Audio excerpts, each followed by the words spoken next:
Hello and welcome to Genex IAS. આજે આપણે part 2 માં છીએ, ભારતમાં સમાજ સુધાર ચળવળ. કાલે આપણે એનું પાર્ટ 1 જોયું હતું, જ્યાં આપણે ચર્ચા કરી કે ભારતમાં સમાજ સુધાર ચળવળની લાક્ષણિકતાઓ કઈ કઈ હતી. આપણે જોયું કે પશ્ચિમી શિક્ષણનો પ્રભાવ, મિશનરીઓનો પ્રભાવ, પ્રબુદ્ધ અને શિક્ષિત ભારતીયો, ધર્મના પુનઃજાગરણ માટેના પ્રયાસો અને એવા કેટલાક લાક્ષણિકતાઓથી ભારતમાં સમાજ સુધાર ચળવળની શરૂઆત થઈ હતી, જેમાં પ્રથમ ચળવળ બ્રહ્મો સમાજની આપણે ચર્ચા કરી લીધી છે. 70-80% પ્રશ્નો બ્રહ્મો સમાજથી બનતા હોય, વધારે ખાસ પ્રશ્નો. તમે આજે પીવાયક્યુ સોલ્વ કર્યા હશે કાલે, તમને વધારે ખાસ પ્રશ્નો બ્રહ્મો સમાજથી મળી જાય છે. આજે આપણે હિન્દુ ધર્મ સુધાર માટેના અન્ય ચળવળની ખાસ ચર્ચા કરીશું, અને કાલે આપણે ઇસ્લામ, પારસી અને અન્ય ધર્મોના સુધારની ચર્ચા કરી આ ચેપ્ટર ખતમ કરી દઈશું.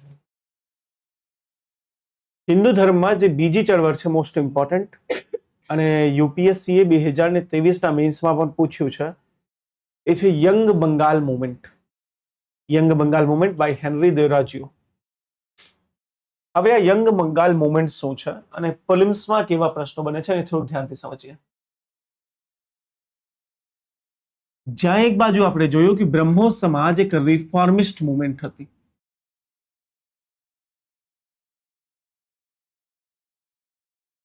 સુધારવાદી શબ્દ આપણે વાપરીએ છીએ.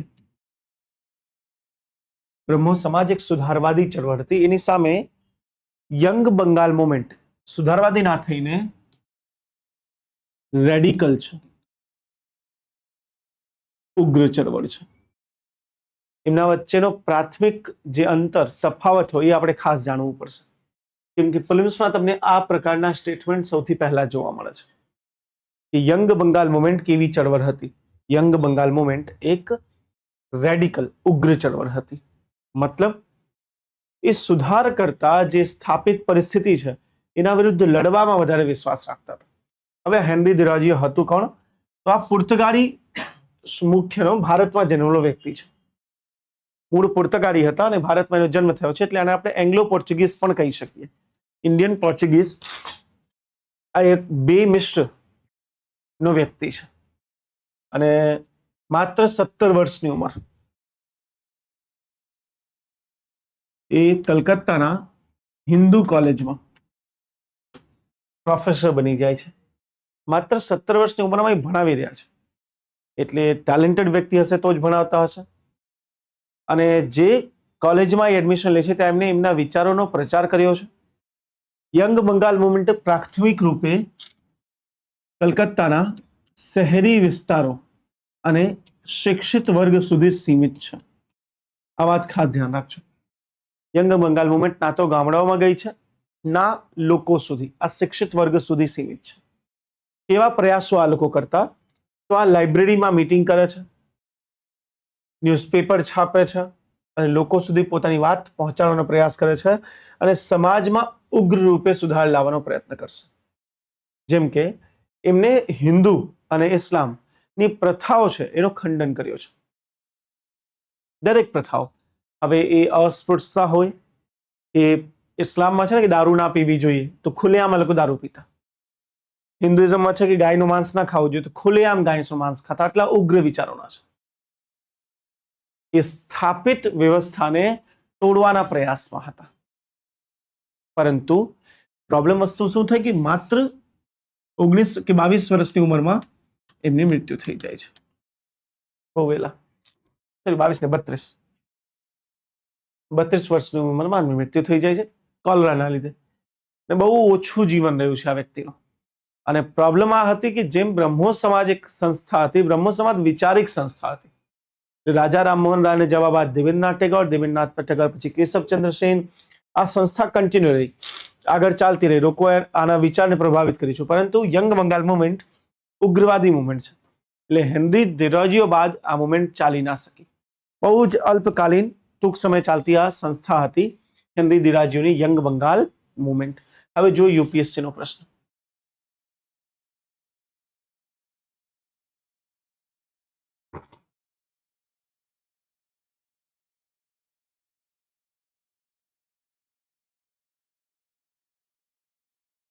હવે છે ને આ પ્રશ્નોની પીપીટી 2-3 જગ્યા વચ્ચે રાખી દેવી છે. 2021 યંગ બંગાળ અને બ્રહ્મો સમાજના ખાસ સંદર્ભ સાથે સામાજિક અને ધાર્મિક સુધાર ચળવળોને ઉદય અને વિકાસને ટ્રેસ કરો. તો આપણે કહેશું કે જ્યાં યંગ બંગાળ મુવમેન્ટ એક રેડિકલ મુવમેન્ટ હતી, તેની સામે બ્રહ્મો સમાજ એક રિફોર્મિસ્ટ મુવમેન્ટ હતી, સુધારવાદી વ્યવસ્થા હતી.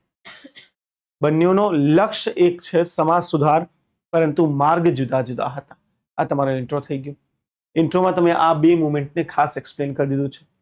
બોડીમાં આપણે દેખાડવું પડશે સામાજિક અને ધાર્મિક સુધાર, કે આ લોકોએ કેવા ધાર્મિક અને સામાજિક સુધાર કર્યા છે, અને એનું ટ્રેસ એટલે ઉદય, સમય સાથે આપણે એક્સપ્લેન કરવાની જરૂર છે. Good evening Disha, Nisha, Vipul, good evening each and everyone. Right. તો આ પ્રકારે તમે આ ક્વેશ્ચનને આરામથી ટેકલ કરી શકશો. કોઈ પણ ક્વેશ્ચન જે પહેલા પૂછાઈ ગયા છે એ આપણા માટે એક રેફરન્સ ફ્રેમ તરીકે હોય. એ ક્વેશ્ચનને જોઈને તમે આ ગેસ કરી શકો કે કેવા પ્રકારના પ્રશ્નો આગળ બની શકશે. આ જ બનશે એવું જરૂરી નથી, પણ ઇન કેસ કોઈ બીજા પ્રશ્નો બી બન્યા તો આપણે કઈ રીતે આન્સર લખવા માટે યોગ્ય થઈ શકીએ. આ બે મુવમેન્ટ ભણીને આપણે યુપીએસસી નો પ્રશ્ન આન્સર લખી શકીએ. ક્લિયર છે? થોડુંક આગળ વધી શકું? ચાલો. ત્રીજી જે અગત્યની ચળવળ છે ભારતની અંદર યંગ બંગાળ બાદ, આજે થોડીક ઝડપ રાખશું, બાકી 40 મુવમેન્ટ કરવાની છે. ત્રીજી અને જે પર્સનલી મને સૌથી વધારે ગમે એ છે જ્યોતિબા ફૂલેની, મહાત્મા જ્યોતિબા ફૂલે. જ્યાં એક બાજુ દરેક ચળવળ એ ઉચ્ચ વર્ગ સુધી સીમિત છે, શહેરો સુધી સીમિત છે, ત્યાં જ્યોતિબા ફૂલેની ચળવળ એક માસ ચળવળ છે, લોકો સાથે જોડાઈ છે. લોકોને આપણે ઇતિહાસની ભાષામાં સબાલ્ટર્નિયન કહીએ. અમે ઓલરેડી તમને ભણાવી દીધું છે સબાલ્ટર્નિયન. તો જ્યોતિબા ફૂલે સાહેબની જો ચળવળને તમે જુઓ તો એ સબાલ્ટર્નિયન છે.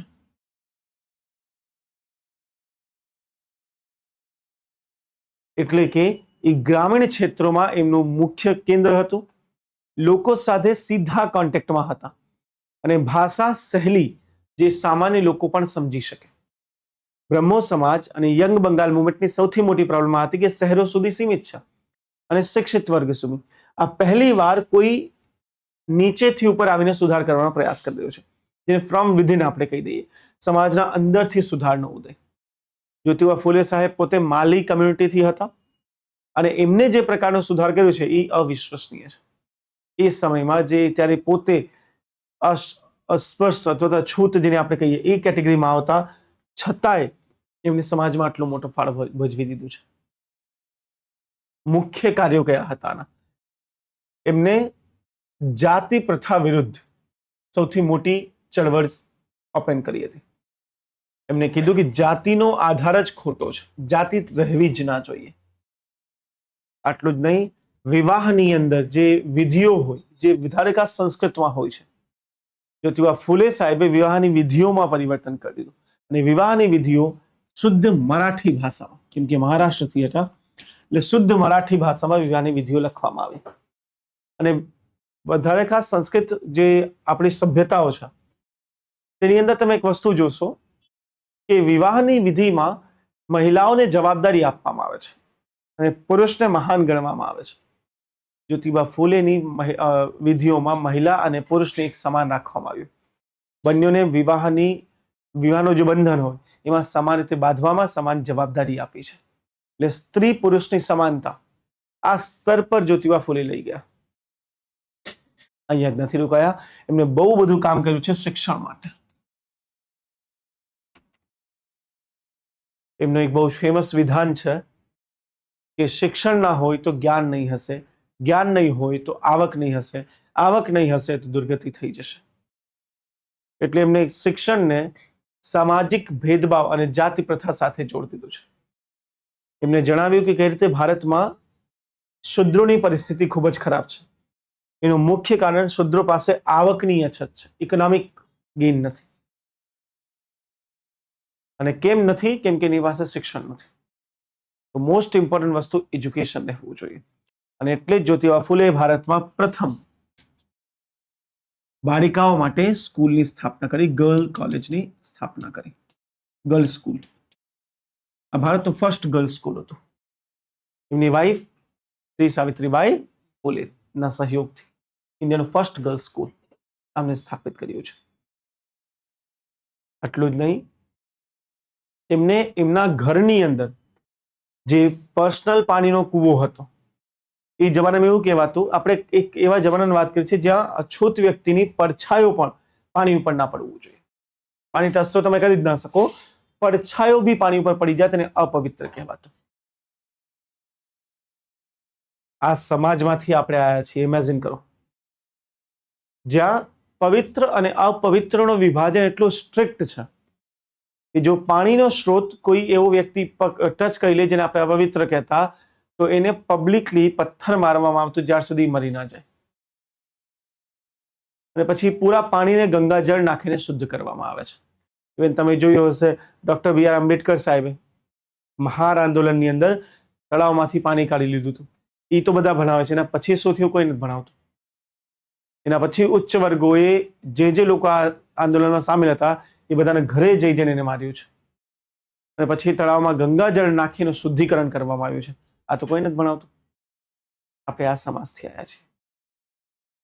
એ પૂરા જળને જ આપણે અશુદ્ધ ગણી દીધા. એ સમયે જ્યોતિબા ફૂલેના ઘરમાં પોતે એમનો એક પાણીનો કૂવો હતો જે એમને બધા માટે ખુલ્લો કરી દીધો.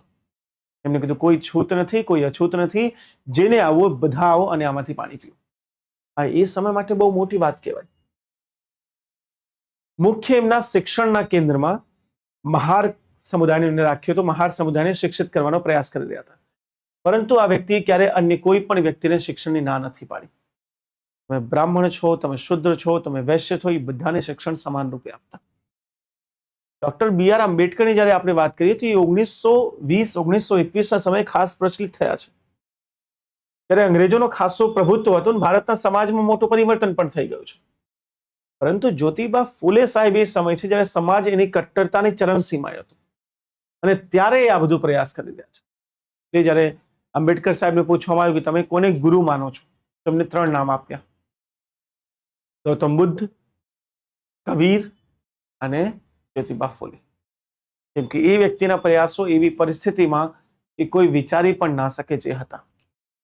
ઇન્ટરેસ્ટિંગ વસ્તુ શું છે કે એ કેટલા જ્ઞાની હશે કે એ સમયમાં જો તમે એના લેખનને જુઓ, એમની એક મોટી બુક લખાઈ છે જે અમેરિકામાં જે યુદ્ધ ચાલ્યું છે, અમેરિકાની અંદર છે બેટા ગુલામીની એક પ્રથા હતી જ્યાં બ્લેક લોકોને ગુલામ બનાવીને રાખવામાં આવતું અમેરિકન્સ દ્વારા. એ મૂળ અમેરિકન બી નહોતા, મૂળ તો બધા ઇંગ્લેન્ડ વાળા હતા. તો ઇંગ્લેન્ડ વાળા દ્વારા અમેરિકાના લોકોને ગુલામ બનાવવામાં આવતું અને એના વિરુદ્ધ અમેરિકાના બ્લેક લોકોએ સંઘર્ષ કર્યો, જેને ગુલામીનો સંઘર્ષ કહેવાય છે, અને વિજય મેળવી છે. અને અમેરિકાની અંદર ગુલામી ઉપર પ્રતિબંધ લગાવવામાં આવ્યો. અબ્રાહમ લિંકન એટલે તમે પ્રખ્યાત રૂપે ઓળખો છો, રાઈટ? જ્યોતિબા ફૂલે જે ભારતમાં છે એ બુક લખી રહ્યા છે અમેરિકી ગુલામી ઉપર. એટલે આ વ્યક્તિ ત્યારે આંતરરાષ્ટ્રવાદ સાથે જોડાયા હતા અને એમને અમેરિકાનો આ યુદ્ધ ભારતની જાતિ પ્રથા સાથે જોડ્યું. યુનિવર્સલિઝમ જેને કહેવાય છે. આજના સમયમાં જીઓપોલિટિક્સની અંદર આ વસ્તુ તમને વધારે ખાસ જોવા મળશે.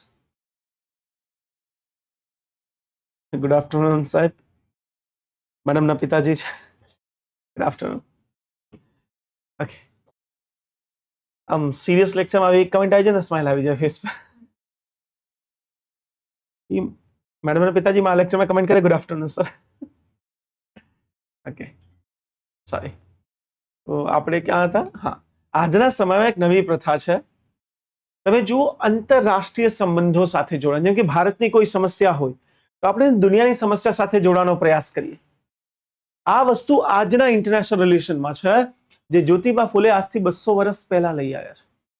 એ ત્યારે આ પ્રકારની બુક્સ લખી રહ્યા છે. એ આટલામાં નથી રોકાયા. એમને ભારતમાં પ્રથમવાર લેબર સુધાર, આ હું કેમ ડિટેલમાં કરાવી રહ્યો છું એનું મુખ્ય કારણ તમને દેખાડતો. તમને થશો સાહેબ યાર બહુ ડિટેલમાં ગયા, તમે તો કંટાળી દીધું, હવે સુઈ, આજે કોઈ સૂતા નહીં હો પ્લીઝ, હવે સુઈ જવાનું છે ને. કેમ કે આ ક્વેશ્ચન જુઓ 2025 યુપીએસસી નો. મહાત્મા જ્યોતિરાવ ફૂલેના લખાણો એટલે એને શું શું લખ્યું છે અને સામાજિક સુધારના પ્રયાસો, લગભગ તમામ સબાલ્ટન વર્ગોના મુદ્દાઓને સ્પર્શતા હતા. ચર્ચા કરો. હવે આવા પ્રશ્નો જવાબ કોઈ વહેલા લખી નહીં શકશે અને તમે જીપીએસસી મેન્સ એસટીઆઈ મેન્સ હાલમાં આપશો. મારા લેક્ચરનો મુખ્ય ઉદ્દેશ હંમેશાથી મેન્સ હોય છે. મને પ્રિલિમ્સમાં રમવાની ઈચ્છા જ ના થાય, એ બાળકોનું કામ છે. તો જ્યારે તમે મેન્સ લખવા જશો તો ગયા વર્ષે એક મૂવી આવી ફૂલે, અને એ મૂવી ખાસ્સા વિવાદમાં રહી છે. ઉચ્ચ વર્ગના લોકોએ કીધું કે આ પ્રોપેગેન્ડા મૂવી છે, ઉચ્ચ વર્ગને બદનામ કરવા માટે, એટલે મૂવીને રિલીઝ ના થવા દીધું. એ મૂવી ચાલી નહીં એટલી, કેમ કે લોકોને પ્રોપર બેન કરવાનું ટ્રાય કર્યું છે. અને ત્યારે જ જ્યોતિબા ફૂલે સાહેબ ખૂબ જ ન્યૂઝમાં હતા, અને આ જ કારણ છે સ્ટ્રેટ ફોરવર્ડ ક્વેશ્ચન એમનાથી પૂછાઈ ગયું. આ એક્સપેક્ટેડ ક્વેશ્ચન હતો. જે પ્રમાણે દરેક newspaper, the Hindu, times of India, wings, wires બધા પ્રિન્ટ થતું હતું જ્યોતિબા ફૂલે સાહેબ વિશે, એ ક્લિયર હતું કે આ પ્રશ્ન પૂછાશે. એકદમ એક્સપેક્ટેડ ક્વેશ્ચન. સિમિલરલી તમે જ્યારે એક્ઝામ આપશો, કેમ કે ત્યારબાદ અત્યાર સુધી જીપીએસસીમાં મીન્સ નથી થઈ, તમારા મીન્સમાં પણ આ પ્રશ્ન એઝ ઇટ ઇઝ રિપીટ થઈ શકે છે. એટલે જરૂર છે કે જ્યોતિબા ફૂલે વિશે જાણીએ કે એમને સબાલ્ટર્નના દરેક ગ્રુપ, સમૂહો, પ્રશ્ન જો સબાલ્ટર્નના દરેક સમૂહ, સબાલ્ટર કોને કોને કહી શકીએ આપણે? મજદૂરોને સબાલ્ટર કહેવામાં આવે, ગ્રામીણ વિસ્તારને સબાલ્ટર કહેવામાં આવે છે, ખેતીહર મજૂરોને સબાલ્ટર કહેવામાં આવે છે, અથવા તો શુદ્ર, અતિશુદ્રને સબાલ્ટર કહેવામાં આવે છે. કઈ રીતે જ્યોતિબા ફૂલે આ બધાની જોયું છે. ભારતમાં લેબર મુવમેન્ટ, લેબર એટલે કામદારોની ચળવળ, એની શરૂઆત બહુ પછીથી થઈ છે. એની શરૂઆત 1890 પછી થઈ છે, પરંતુ એના પાયા રૂપે જ્યોતિબા ફૂલે નાખ્યો હતો. જ્યોતિબા ફૂલે સાહેબના લેખને ખૂબ જ મજૂરોના હિતની વાત કરી છે. પ્રથમવાર લેબર મુવમેન્ટની વાત ઇન્ડિયામાં જ્યોતિબા ફૂલે દ્વારા, એમના જ શિષ્ય હતા જેને પહેલી વાર ઇન્ડિયામાં લેબર મુવમેન્ટ, જેને બોમ્બે હેન્ડ્સ એસોસિએશન કહેવામાં આવે છે, એની સ્થાપના કરી. આ એમના શિષ્ય હતા ફૂલે સાહેબના. રાઈટ.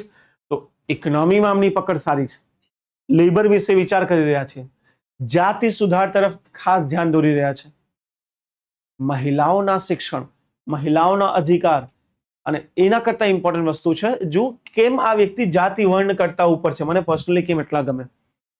એમને એક સંસ્થાની રચના કરી જેમાં એ દરેક પ્રેગ્નન્ટ મહિલાઓ જેને કદાચ પેટમાં બાળક હોય અને જન્મ લેતા જ મારી નાખશે, કેમ કે એ વખતે તમને ખબર છે ભ્રૂણ હત્યા, બાળ હત્યા પ્રચલિત હતી. જો દીકરીનો જન્મ થાય તો કાં તો દૂધ પીવડાવીને મારી દો, કાં તો અફીમ ચટાવીને મારી દો. એમાં એમને એક એવો ગ્રહ બનાવ્યો જ્યાં આ બધી જ મહિલાઓ એક સાથે આવી શકે. ત્યારે આ બહુ મોટી વાત હતી. આજના સમયમાં મોટી વાત છે સાહેબ, કે કોઈના ઘરની વહુને તમે લઈ આવો. પ્રોબ્લેમ ક્યાં આવશે? જ્યારે તમે લઈ આવશો તો એ પૂરો સમાજ તમારી સામે લડવા આવશે. છતાંય વ્યક્તિ સ્થિર રહ્યા, લડ્યા બધા સામે, અને આવી દરેક દીકરીઓને એને સંરક્ષણ આપ્યું છે. એમના બાળકોને ઉછેર્યું, એ દીકરીઓને સ્કિલ્સ આપી, અને સ્કિલ આપીને જોબ ઓપોર્ચ્યુનિટીઝ પણ અપાવી છે. ડિગ્નિફાઈડ લાઈફ ઓફ વિમેન. જ્યારે એક સમય યુરોપમાં આ જ ટાઈમ છે જ્યારે જ્હોન સ્ટુઅર્ટ મિલ, જેમ્સ મિલ, લોક, રૂસો, આ બધાનો સમય છે. એ ઉદારવાદીઓ યુરોપમાં વિકસી રહ્યા છે, અને આજે સંપૂર્ણ ભારત એમના વિશે ભણે છે. એ જ ભારત પોતાના જ્યોતિબા ફૂલેને ભૂલી ગયો, જે આ બધાના પહેલા મહિલાઓના ડિગ્નિફાઈડ જીવનની વાત કરે છે. જ્યોતિબા ફૂલે હજી એક સ્ટેપ આગળ છે. એમને મહિલાના શિક્ષણ સાથે વાત કરી, પરંતુ હન્ટર કમિશન આપણે એજ્યુકેશન પોલિસીમાં જોયું હતું. 1878માં હન્ટર કમિશન આવી હતી. હન્ટર કમિશન સામે હાજર થનાર અમુક ભારતીયોમાંથી એક જ્યોતિબા ફૂલે હતા, અને તેમને એ સમયે માંગ મૂકી કે ભારતમાં પ્રાથમિક શિક્ષણ સંપૂર્ણ રૂપે મફત રહેવું જોઈએ અને બધા માટે રહેવું જોઈએ, જે ક્રાંતિકારી માંગ હતી. ત્યારે બીજા કોઈ વ્યક્તિ આ માંગ નહોતા કરતા કે બધા માટે ફ્રી એજ્યુકેશન. ફૂલે સાહેબે બધા માટે ફ્રી એજ્યુકેશનની માંગ કરી લીધી. આ રીતે ફૂલે સાહેબ એક વાસ્તવિક રૂપે સબાલ્ટરિયન હતા, જે લોકોમાંથી નીકળીને એમના અધિકારોની ચર્ચા કરી છે, દરેક સમુદાયની ચર્ચા કરી છે. I hope you guys are very clear. Sure. આ જ્યોતિબા ફૂલે સાહેબ વિશે ખાસ આ વસ્તુ ધ્યાન રાખજો, બાકી કોઈ વિશે ના રાખતા. આ વર્ષ માટે જ્યોતિબા ફૂલે અને એમનો સમાજ મોસ્ટ ઇમ્પોર્ટન્ટ ટોપિક થઈ જાય છે. હું તમને થોડુંક હજી ડિટેલમાં લઈ જાઉં, થોડાક નામ અને ફેક્ટ્સ લખાઈ દઉં, જેનાથી પ્રિલિમ્સમાં તમારું કામ ઇઝી થઈ જશે.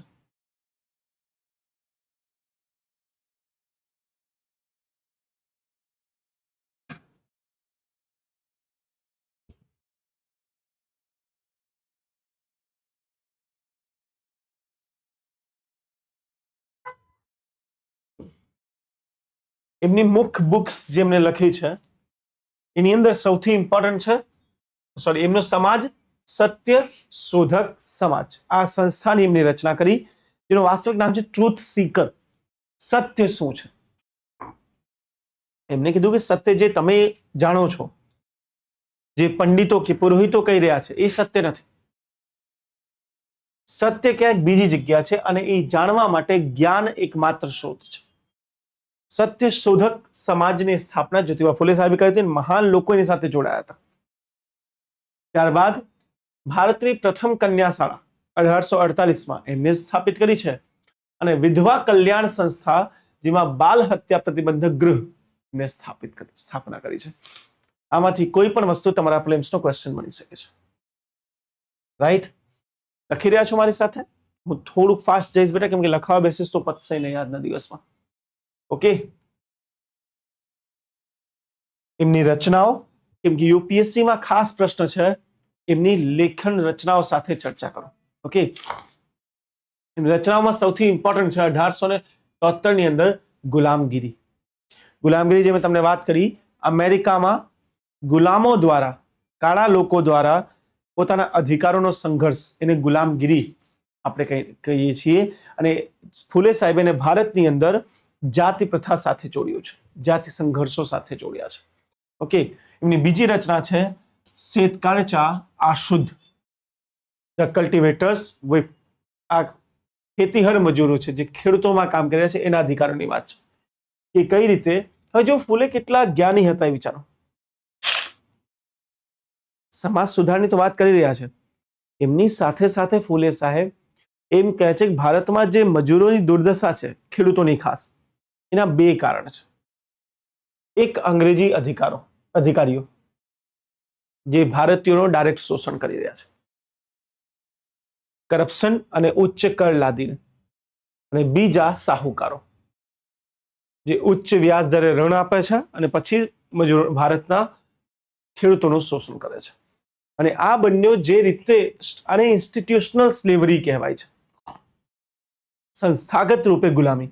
આ લોકો કઈ રીતે મજૂરોને સંસ્થાગત ગુલામ બનાવી દે છે, એની જ પૂરેપૂરી ચર્ચા શેતકાળચા આશુદ્ધમાં જ્યોતિબા ફુલે સાહેબે કરી હતી. ત્રીજી એમની રચના છે સાર્વજનિક સત્ય ધર્મ પુસ્તક.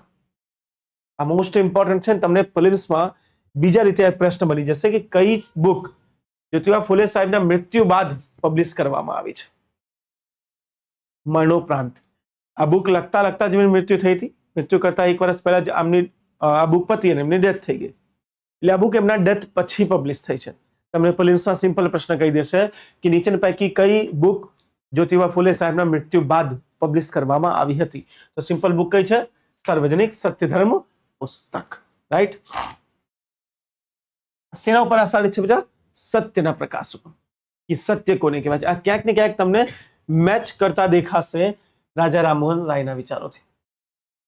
સત્યને લઈને જે રાજા રામમોહન રાયના વિચારો હતા, એવા થોડાક વિચારો તમને ફુલે સાહેબના મળશે સાર્વજનિક સત્યધર્મ પુસ્તકની અંદર. રાઈટ?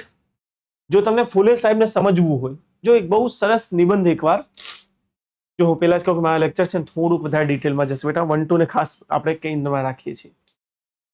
નિબંધમાં આ પ્રકારના પ્રશ્નો બનતા હોય, જેમ કે એકવાર બન્યું, વોટ ઇઝ ટ્રુથ? સત્ય શું છે? હવે આ પ્રકારના પ્રશ્નો આન્સર કરવું શક્ય નથી, કેમ કે ફિલોસોફિકલ ક્વેશ્ચન છે. એમાં સત્ય શું છે કઈ રીતે કરશો? તમે કેટલી લાઈન લખી શકશો આના ઉપર? અને આ ક્વેશ્ચન હતો 125 નંબરનો, જેમાં તમારે લખવાના હતા 16 પેજ. એક શબ્દ, સત્ય શું છે? એકદમ સિમ્પલ. તમારી એક લાઈન ને લખાશે કે તમે સત્યને ક્યારે આ રીતે ભણ્યા જ નથી. ગાંધી પ્રમાણે સત્ય ઈશ્વર છે અને ઈશ્વર જ સત્ય છે. કેટલાક પશ્ચિમી વિચારકો દ્વારા, જેમ કે જર્મી બેન્થન, સત્ય એ અનંત વસ્તુ છે જેના પછી કાંઈ નથી. ગાંધીનો સત્ય બહુ જ ઇન્ટરેસ્ટિંગ છે. તમને ગાંધીના સત્ય વિશે કોઈને ખ્યાલ છે? ગાંધીનું સત્ય શું છે? એનીવન? ગાંધીના સત્યના વિચારો કોઈને આઈડિયા? બ્રિલિયન્ટ છે એમનો. અચ્છા, તમારા પ્રમાણે સત્ય શું છે? તમે સુઈ જાવ પહેલા થોડું ડિસ્કસ કરી લઈએ ને, કેમ કે આંખોમાં ઊંઘ આવા જ લાગે છે કે સાહેબ થોડીક વાર ચાલુ રાખો, બસ જો મોજ ના પડી જાય તો કહેજો. આવી સરસ એસી આપી દીધી તમે, અને તમારા જેવા સરસ લોરી ગાતા શિક્ષક, હાય હાય હાય, જીવન તો અહીંયા જ ખતમ થઈ જાય. એનીવન, સત્ય શું છે તમારા પ્રમાણે? What a boring batch. Gandhi કહે છે કે સત્યને સમજી શકીએ એ માનવોની ક્ષમતા નથી, એ સજીવ વ્યક્તિના કેપેસિટી બહારની વસ્તુ છે. તો સત્યને સમજવું જ નહીં. એમને કીધું સત્ય છે ને બે પ્રકારનો હોય. એક પરમાનન્ટ સત્ય, વાસ્તવિક સત્ય, જે આપણે સમજી ના શકીએ, એ મરણો ઉપરાંત સમજ પડશે. અને એક છે ટેમ્પરરી સત્ય, જે પરિસ્થિતિ પ્રમાણે બદલાઈ જતું. આજનો સત્ય અલગ હશે, બીજી પરિસ્થિતિમાં સત્ય અલગ થઈ જશે. એમાં રાઈટ ઓર રોંગ? એટલે જ એમની જે પોતાની બાયોગ્રાફી છે એ છે સત્યના પ્રયોગો. સત્ય મતલબ ટેમ્પરરી ટ્રુથ ના પ્રયોગો.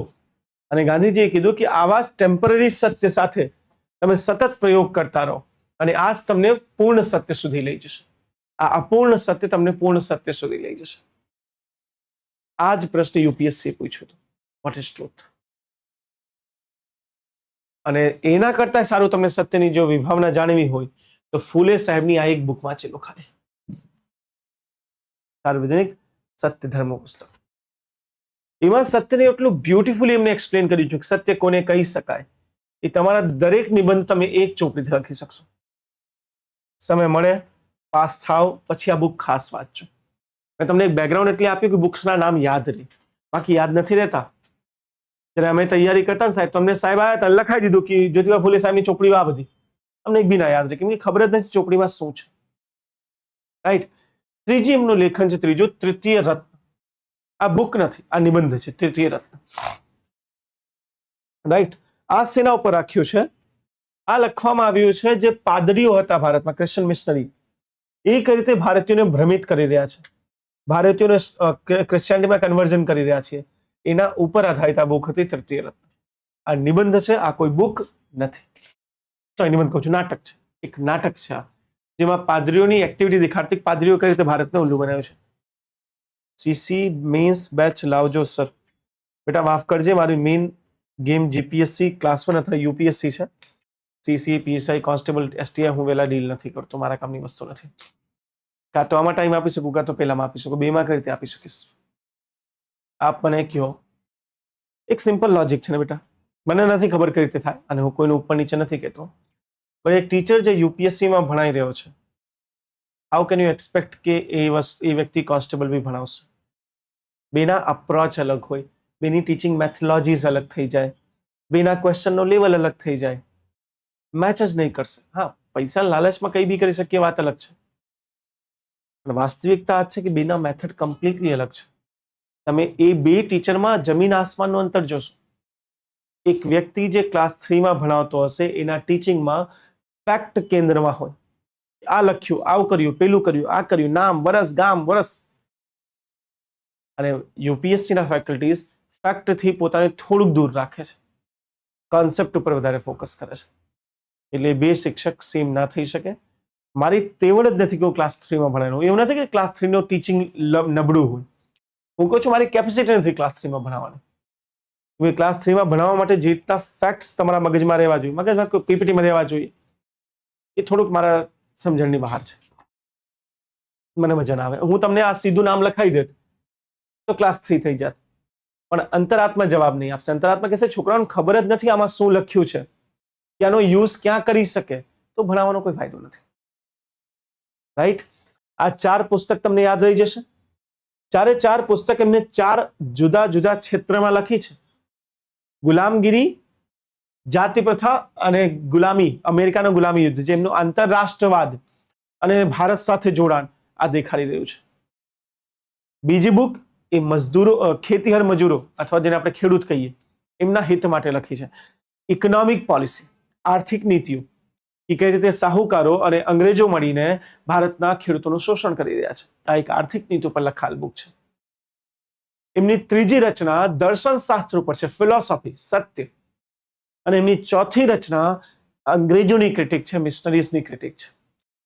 એવા થિંકર તમને ક્યાંય નહીં મળશે. આવા વિચારક જે આવા વિભિન્ન ક્ષેત્રમાં લખી શકે એ શક્ય જ નથી. એમ આઈ ક્લિયર ગાઈઝ? શ્યોર? આમના 4 ખાસ રચનાઓ જે તમને ખાસ યાદ રહેવી જોઈએ. મારા હિસાબે હવે સિમ્પલી યાદ રહી જશે. કમ્પ્લીટ છે. તો આપણે જ્યોતિબા ફૂલે સાહેબના વિચારો તમારી સાથે શેર કર્યા, કેવા વિચારક છે, સમાજ સુધારના તેમના પ્રયત્નો તમારી સામે મૂક્યા, કયા કયા ક્ષેત્રમાં સમાજ સુધાર કરવા માંગે છે, જાતિ પ્રથા, વર્ણ વ્યવસ્થા. એમને એક સારી વસ્તુ કીધી કે જે પુરોહિતો કહે છે કે ઈશ્વર અને વ્યક્તિ એમના વચ્ચે એક મધ્યસ્થ હોય છે, મિડલમેન, અને એ મિડલમેન અમે છીએ. તમે સીધું ઈશ્વર સુધી નહીં પહોંચી શકશો કેમ કે તમે અપવિત્ર છો. તમને ઈશ્વર સુધી પહોંચવું છે તો અમને વચ્ચે રાખવું પડશે. અમે પૂજા વિધિ કરીને તમને ઈશ્વર સુધી પહોંચાડી શકીએ. અમે વચ્ચે રાખ્યા વગર તમે ના પહોંચી શકો. જ્યોતિબા ફૂલે સાહેબ કે છે આ બિલકુલ ખોટું છે. ઈશ્વર અનંત છે, નિરાકાર છે, અને એમના સુધી પહોંચવા માટે કોઈ મિડલમેનની જરૂર નથી. એટલે એમને મંદિર જવાની ના પાડી, એમને મૂર્તિ પૂજા કરવાની ના પાડી. તમે જોજો દરેક સુધારક મૂર્તિ પૂજાના વિરોધમાં હશે. સિમ્પલ રીઝન છે, મૂર્તિ પૂજા જે કારણ છે જેનાથી સમાજમાં ભેદભાવ ચાલુ થયા. એટલે સુધારકો મૂર્તિ પૂજાના ખાસ વિરોધમાં હોય. લગ્નમાં કોઈ વિધિ કરવાની જરૂર નથી. મહિલાઓના અધિકાર વગેરે, બાળક શિક્ષા, મહિલા શિક્ષા, દરેક ક્ષેત્રમાં જ્યોતિબા ફૂલે સાહેબ કામ કરી રહ્યા છે. હવે જો તમને આમના વિશે આટલું નોલેજ હોય તો કદાચ આ ક્વેશ્ચન તમારા માટે એક ઇઝી ક્વેશ્ચન થઈ જશે કે આવા કોઈ પણ પ્રશ્ન આવી જાય તો તમે એમ હસતા હસતા ટીક કરી શકશો કે હા આ અમને આવડે છે.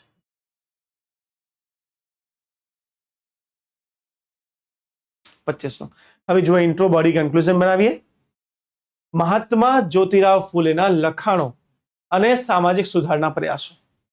હવે લખાણો એટલે 4 લખાણ જેની આપણે ચર્ચા કરી. રાઈટ બેટા, અડધી કલાક થઈ લેક્ચર ચાલુ થયા એના, એસી માં બેઠી છે, તું ધ્યાન આપી દે. આ ક્લાસમાં બોલનાર હું જ છું, તો તમને મારા હિસાબે કોમન સેન્સ પ્રમાણે જો અડધી કલાક પહેલા બ્રેક મળી ગયું હોય તો પાણી પીવું, વોશરૂમ જવું, આ બધું એટલીસ્ટ 1 કલાક સુધી ના કરો. આ બધા નાટક બહુ બેકાર હોય. આ ક્લિયરલી દેખાડે કે યુ આર નોટ ઇન્ટરેસ્ટેડ. કેમ કે જ્યારે તમે ભણતા હો ને ક્લાસમાં સાચું ઇન્ટરેસ્ટ હોય તો યાદ જ ના આવે. તો યાદ ના આવે કે પાણી નથી પીધું, તરસ લાગી છે. એ બધું ક્યારે યાદ આવે? અરે યાર બોર જ થઈ છે, એક બોતલ જ પી 5 મિનિટ આમાં ટાઈમ પાસ થઈ જશે. એ ખોલશે પછી બાજુવાળી 5 મિનિટ તો નીકળે એની બાજુવાળી. મારા હિસાબે તમે 6ઠા 7માં નથી. આ બધું ત્યાં સારું લાગે. એક ક્લાસરૂમ જ્યાં 30, 35 અને 40 યર્સના સ્ટુડન્ટ્સ બેઠા હોય, એટલે સ્ટુડન્ટ્સની જગ્યાએ એસ્પિરન્ટ શબ્દ આપણે વાપરીએ. ત્યાં એક સિમ્પલ મેચ્યોરિટી હું એક્સપેક્ટ કરું કે જ્યારે હું ભણાઈ રહ્યો છું તો બી અટેન્સ, એકદમ થોડુંક અટેન્શન આપો અને ધ્યાનથી ભણો. ના સમજ પડે ક્વેશ્ચન પૂછો, ડિબેટ કરો, રેશનાલિટીનો વિકાસ કરો, કેમ કે આવા પ્રશ્નો તો જ લખાશે, હે ને? અને આ વચ્ચે ખોટા નાટક નખરાઓથી દૂર રહેવા, વધારે સારી રીતે ભણી શકશો. ઓલરાઈટ, કોઈને હજી પાણી પીવું તો અત્યારે પી લ્યો. પીવું જ કોઈને? એસી ચાલુ છે, મસ્તીના બેઠા છો, અડધી કલાક પહેલા બ્રેક અડધી કલાકની લીધી તો મારા લેક્ચરમાં જ પીવાની ઈચ્છા થશે. સમજ પડતી ક્યાં મગજ વેચી આવો. લખાણોમાં તમારે 4 લખાણ, અને ધ્યાન રાખજો બેટા, ખાલી 4 લખાણ ના લખતા, એ લખાણ કયા ક્ષેત્રમાં લખવામાં આવ્યા છે. એટલે બુકનું નામ એઝ એન એક્ઝામ્પલ લખવાનું હોય. મેઇન શું લખશો? જ્યોતિબા ફૂલે સાહેબ આંતરરાષ્ટ્રવાદી અને ભારતની સમસ્યાઓને આંતરરાષ્ટ્રીય સમસ્યાઓ સાથે જોડવાનો પ્રયત્ન કરે છે, જેમ કે ગુલામગીરી, અને ગુલામગીરી નીચે અંડરલાઈન. સેકન્ડ, તે અર્થશાસ્ત્રી પણ હતા. એમને ભારતની અંદર ઇન્સ્ટિટ્યુશનલ સ્લેવરી એટલે કે સંસ્થાકીય મજૂરી, મજૂરી તો કે સ્લેવરીને આપણે ગુલામી, સંસ્થાકીય ગુલામીનું વર્ણન તેમની બુક આમાં કરી છે. થર્ડ, તેમને ત્રીજી બુક શેના પર લખી? સત્ય ઉપર. તે એક દર્શન શાસ્ત્રી પણ હતા. એમની એક બુકનું નામ. એટલે લખાણમાં તમારે આ 4 બુક્સ, પહેલા બુકમાં શું છે પછી બુકનું નામ એઝ એન એક્ઝામ્પલ. પેલા બેવકૂફો જેવું ના લખીને આવતા, ચોપડી નામ લખીને આવતા રહ્યા. એ કહેશે કે તમે પ્રિલિમ્સની તૈયારી બહુ સારી કરી, તમને મેન્સની કઈ નથી ખબર. અને પછી બીજા પેરેગ્રાફમાં સામાજિક સુધારના પ્રયાસો. તો સામાજિક સુધારમાં એમને જાતિ પ્રથા વિરુદ્ધ, પુરોહિતોના એકાધિકારોનો વિરોધ કર્યો છે, લગ્ન અને જેવા પ્રસંગોમાં એમની જરૂરતને ના પાડી છે, કોઈ મધ્યસ્થની જરૂરની ના પાડી છે, મહિલા અધિકારોની વાત કરી છે, ભ્રૂણ હત્યા વિરુદ્ધ એમને ભ્રૂણ હત્યા સંરક્ષણ, બાળ હત્યા સંરક્ષણ કેન્દ્રની સ્થાપના કરી, મહિલા શિક્ષણ માટે ભારતનો પ્રથમ ગર્લ્સ સ્કૂલની સ્થાપના કરી, પોતાના ઘરનો જે કૂવો હતો એ લોકો માટે ખોલી એમને પ્રથમવાર પૂરા દુનિયાની અંદર પબ્લિક સર્વિસ એટલે કે બધાના અધિકારોની ચર્ચા કરી છે. એમના સમાજ સુધારણા કાર્યક્રમો હતા. અને પછી આપણે ડીલ કરવું પડશે કે એ સબાલ્ટર્ન વર્ગોના મુદ્દાઓને સ્પર્શ કઈ રીતે કરતા. આ બધા મુદ્દાઓ તો સબાલ્ટર્ન સ્કૂલના મુદ્દાઓ હતા. Right or wrong? હવે આ રીતે આન્સર લખશો તો આ ક્વેશ્ચન 15 માર્ક્સમાં પૂછાયો તો તમે 12 સુધી આરામથી પહોંચી જશો અને બ્રિલિયન્ટ આન્સર રાઇટિંગ હશે. ઓકે, જોજો આવનાર એક્ઝામ્સની અંદર તમને આ પ્રશ્ન ના મળે તો મને કહેજો. સ્ટ્રેટ ફોરવર્ડ ક્વેશ્ચન હશે. જીપીએસસી કદાચ થોડુંક ઈઝી બનાવી લે પણ હવે નહીં બનાવે. હવે જીપીએસસી એઆઈ થી પેપર બનાવી રહ્યું છે. ડીવાયએસઓ ની મીન્સ જે ગઈ પૂરું એઆઈ હતું. એસટીઆઈ ની મીન્સ 4 દિવસમાં છે. જોઈ લેજો પેપર જ્યારે આવશે ને મોડર્ન હિસ્ટ્રીનું તમે જોઈને પેપર લાગશે ઓહો આટલું ઈઝી સાહેબ, કેમ તમને ક્લાસમાં દરેક ક્વેશ્ચન આન્સરમાં કરાવી દીધા છે. જ્યોતિબા ફૂલે સાહેબ ક્લિયર થઈ ગયા, આગળ વધી શકો ફાઇનલ.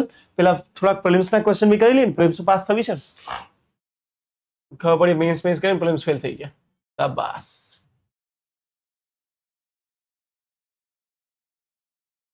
ક્વેશ્ચન નંબર 1, જ્યોતિબા ફૂલે તેમના મુખ્ય કાર્ય ગુલામગીરીમાં તેમનું પુસ્તક નીચેનામાંથી કયા જૂથો અથવા કારણોને સમર્પિત કર્યું છે?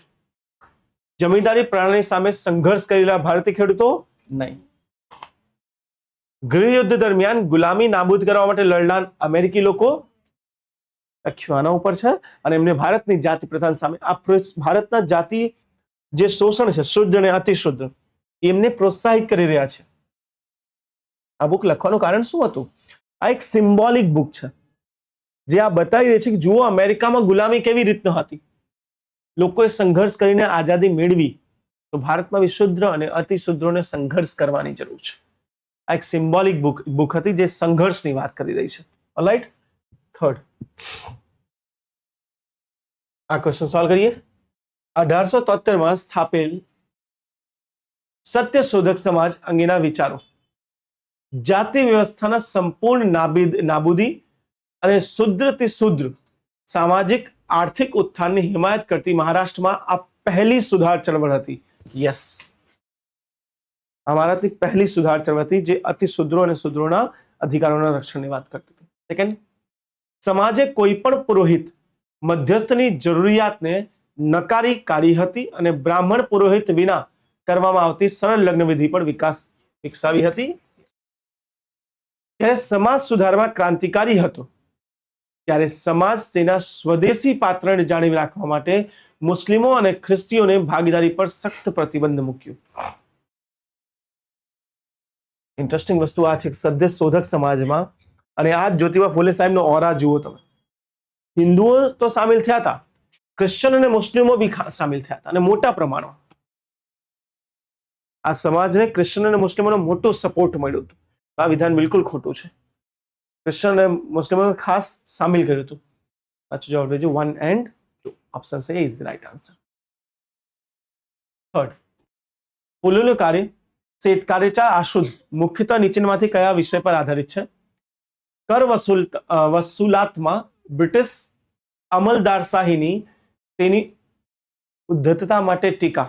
ઉદ્ધત મતલબ જે વાયલેન્સ હોય. યસ. સાહુકારો અને ઉચ્ચ જાતિના ગામડાના અધિકારીઓ દ્વારા અભણ ખેડૂતોનું શોષણ, ખેડૂતોને માનસિક આધીનતાની સ્થિતિમાં રાખવા માટે પૂજારીઓ દ્વારા ઉપયોગમાં લેવાતા ધાર્મિક સમર્થન, ખેતીની જમીનમાં ખાનગી મિલકતના સંપૂર્ણ નાબૂદી. જો એક વસ્તુ યાદ રાખજો, આ સ્ટેટમેન્ટ છે ને આ તમને ખાલી કન્ફ્યુઝ કરવા માટે છે. જ્યોતિબા ફૂલે સાહેબ નો ડાઉટ જમીન સુધારનો ભરોસો કરાવતા. એમના પ્રમાણે દરેક વ્યક્તિને ખેડે તેનું ખેતર રહેવું જોઈએ, પરંતુ જ્યોતિબા ફૂલે ક્યારેય ખાનગી મિલકતના વિરોધમાં નહોતા. આ માર્ક્સવાદી નથી. તમને જ્યોતિબા ફૂલે અને માર્ક્સ વચ્ચેનો અંતર ખબર રહેવી જોઈએ. તમે જો બેને વાંચશો, તમે આ બુકને વાંચશો ને ચેતકાર ચાસુદ, તમને એવું લાગશે કે આ માર્ક્સવાદી છે.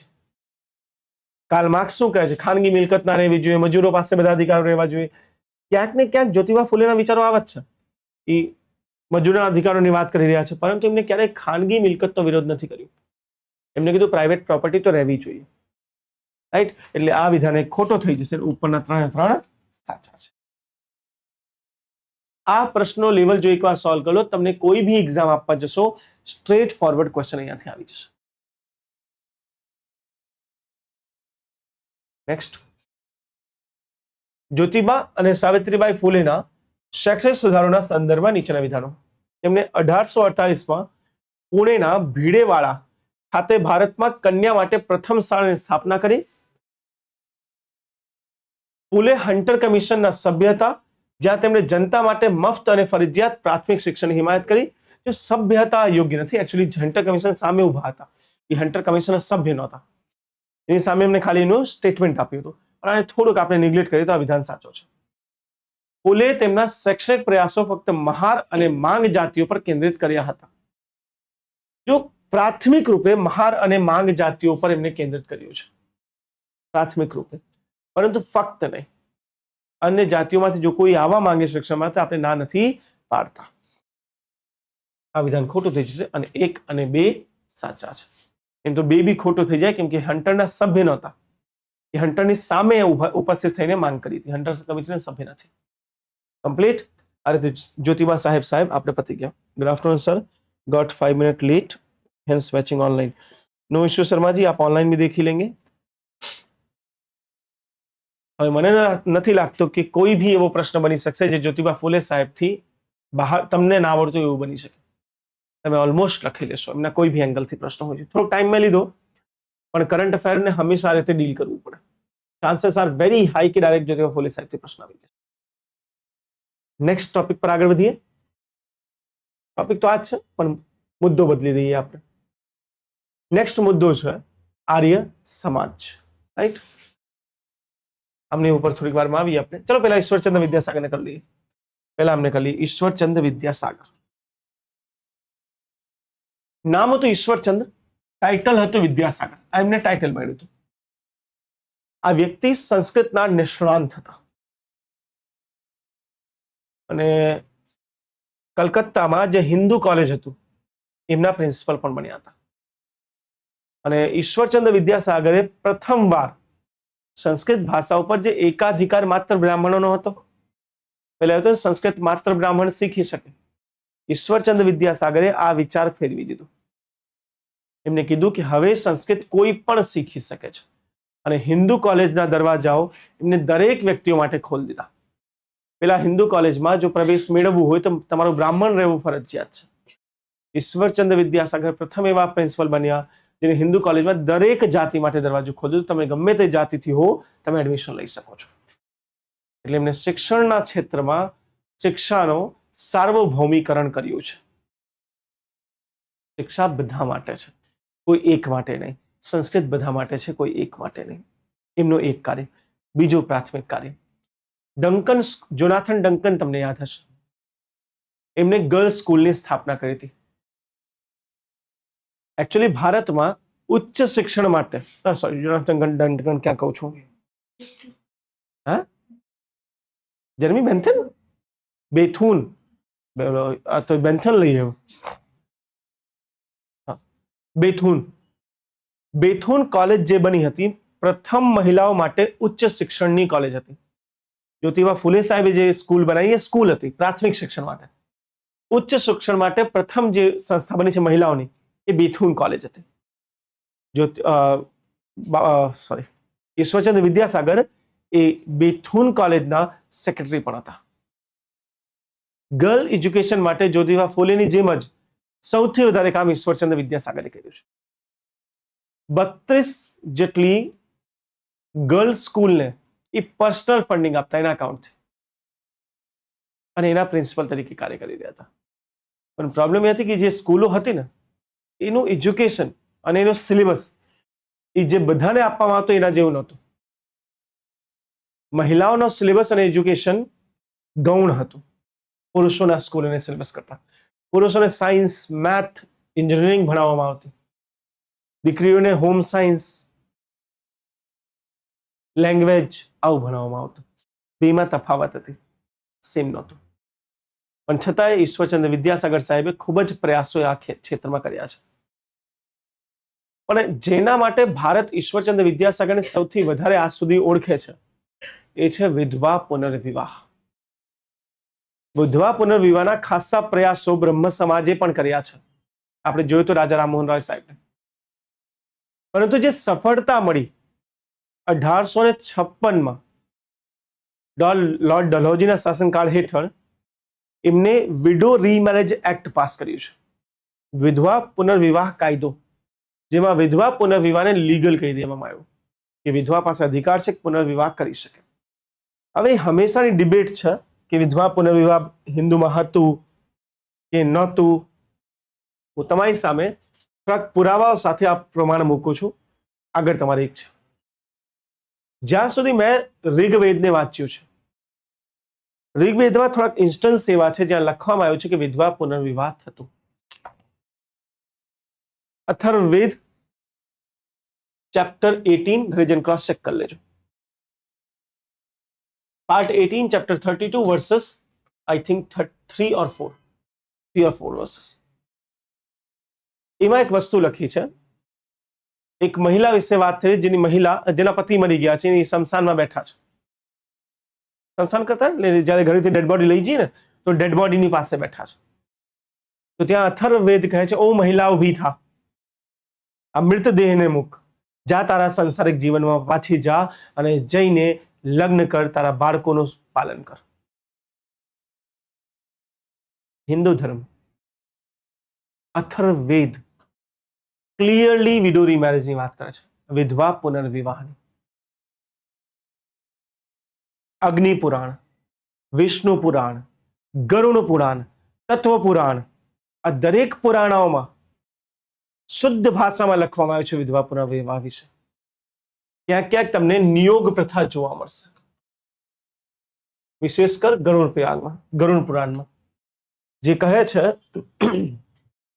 કે જો મહિલા વિધવા થઈ જાય તો એને એના દેવર સાથે લગ્ન, દિયર આપણે કહીએ દિયર સાથે લગ્ન કરી લેવું જોઈએ. પરંતુ જો તમે વિષ્ણુ પુરાણની વાત જુઓ તો વિષ્ણુ પુરાણમાં તો એવી 5 પરિસ્થિતિઓ દેખાડી છે જેમાં વિધવા પુનર્વિવાહ કરી શકે. પરિસ્થિતિ નંબર 1, જો વિધવાનો પતિ મરી ગયો હોય મહિલાનો, કાં તો પતિ ઘર છોડીને જતો રહ્યો હોય, સંન્યાસી બની જાય, પતિ લાપતા થઈ જાય, પતિ પુત્ર ના આપી શકે, ઇમ્પોર્ટન્ટ હોય, નપુંસક જેને આપણે કહીએ. આવી દરેક પરિસ્થિતિઓમાં મહિલા પાસે અધિકાર છે કે બીજો વિવાહ કરી શકે. તો મેં તો પૂરું વેદ જોઈ લીધું, પુરાણ બી જોઈ લીધા, ક્યાંય વિધવા પુનર્વિવાહ ઉપર પ્રતિબંધ નથી. આવ્યું ક્યાંથી? કોઈને ખબર છે આ વિચાર ક્યાંથી આવ્યો છે? એનીવન? નો આઈડિયા?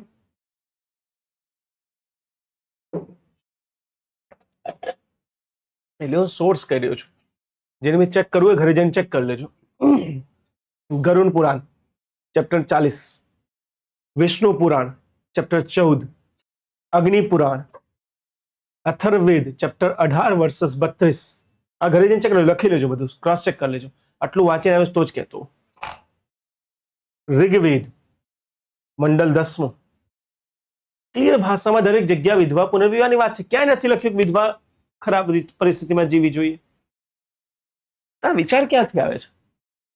આ વિચાર પ્રથમવાર મહાભારતમાં છે. મહાભારતમાં એક ઋષિની કથા છે કે એક ઋષિ હતા જે આંધળા હતા અને એમની પત્ની એમને દગો આપે છે અને બીજા સાથે લગ્ન કરી લે છે. ત્યારે એ ઋષિ એક શ્રાપ આપે છે કે દરેક મહિલા કોઈ એકવાર લગ્ન થઈ જાય, તમે બીજા કોઈના ના થઈ શકો ક્યારે, ઇવન એ મરી જાય તો પણ. આને આધાર માની ભારતની અંદર વિધવા પુનર્વિવાહ પર પ્રતિબંધ લગાડી દેવામાં આવ્યો. કેમ કે જેમ જેમ સમય આગળ વધતો જાય, સમય સાથે ધર્મમાં ખરાબ વસ્તુઓ મિક્સ થઈ જાય છે. મેં લાસ્ટ લેક્ચરમાં તમને સતીના બી પ્રૂફ આપ્યા હતા કે ઋગ્વેદ હોય કે અથર્વવેદ હોય, કોઈ બી જગ્યા સતી પ્રથા નથી. પ્રથમ સતી પ્રથાનો ઇન્સિડન્સ તમને ગુપ્ત કાળમાં સિદ્ધ જોવા મળે છે. સેમ ટાઈમ પર મહાભારત લખાઈ રહ્યું છે. એટલે આ એ સમય છે જ્યારે ભારતમાં પુરોહિતોનો રાજ્ય ચાલવા લાગ્યું છે. ધર્મમાં વિખંડન આવી ગયું છે. ત્યારથી વિધવા પુનર્વિવાહ પર પ્રતિબંધ લાગી ગયો. સમય પસાર થતા પછીમાં જે રચનાઓ થઈ છે એ રચનાઓએ વિધવાની પરિસ્થિતિ સતત બગાડતા ગયા. પછી લખાઈ મનુસ્મૃતિ. અચ્છા, મનુસ્મૃતિના લેખક કોણ છે? મનુ. મનુ મતલબ પ્રથમ મનુષ્ય. કોઈ યોગ્ય લેખક એના નથી, કોઈ રાઇટર નથી એમાં. મનુસ્મૃતિ સૌથી મોટું આધાર આપે છે કે વિધવાનો પુનર્વિવાહ ના થવું જોઈએ. પછી જેટલા હજી લેખન લખાયા એમાં બી વિધવા પુનર્વિવાહ પર પ્રતિબંધ લાગી ગયો. અને ધીરે ધીરે વાસ્તવિક શિક્ષણ વેદો અને પુરાણોનું દૂર થઈ ગયું અને લેટેસ્ટ બુક્સ આગળ આવી ગઈ. ઈશ્વરચંદ્ર વિદ્યાસાગર જે સંસ્કૃતના પોતે સ્કોલર હતા, એમને આ બધી જ કૃતિઓ વાંચી લઈ આયા અને સમાજને સામે મૂક્યું કે જોઈ લ્યો, ક્યાંય નથી કે વિધવા પુનર્વિવાહ ના થવું જોઈએ. અને આ એક્ઝેક્ટ જગ્યાએ ઈશ્વરચંદ્ર વિદ્યાસાગર અને રાજા રામમોહન રાય એકબીજાથી જુદા થઈ જાય છે. ફિલ્મ્સમાં આવા જ પ્રશ્નો બને છે. પ્રાથમિક તફાવત શું હતી? તમે જુઓ તો બે સેમ સેમ જ લાગે છે, પરંતુ રાજા રામમોહન રાયના સમાજ સુધારનો આધાર પ્રાથમિક રૂપે પશ્ચિમી શિક્ષણ હતું અને પશ્ચિમી વિચારો હતા, ઉદારવાદી પશ્ચિમી વિચારો. એની સામે ઈશ્વરચંદ્ર વિદ્યાસાગરનો જે સુધાર છે અને જેનો આધાર છે એ ભારતની સંસ્કૃતિ છે, પશ્ચિમી શિક્ષણ નહીં. ભારતના વેદો ઉપવેદો એના પ્રાથમિક આધાર હતા. રાજા રામમોહન રાયજી બાઇબલ અને કુરાનથી સુધારો શોધીને લાયા હતા. અમને પોતાના ધર્મથી જ કર્યું છે. અને આ કમ્પ્લીટ ઉદાહરણ મૂકી કેમ કે શબ્દો આપણે કથની અને કરણી, શબ્દો અને વાસ્તવિકતામાં તફાવત ન થવી જોઈએ.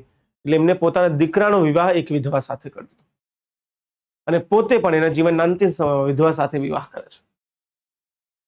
એમના આવા કાર્યોના લીધે એમના ઘરને આગ લગાડી દેવામાં આવી, એમના ઉપર જાનલેવો હુમલો 2-3 વાર થયો છે અને પોતાના દસ્તેથી ના હટ્યા.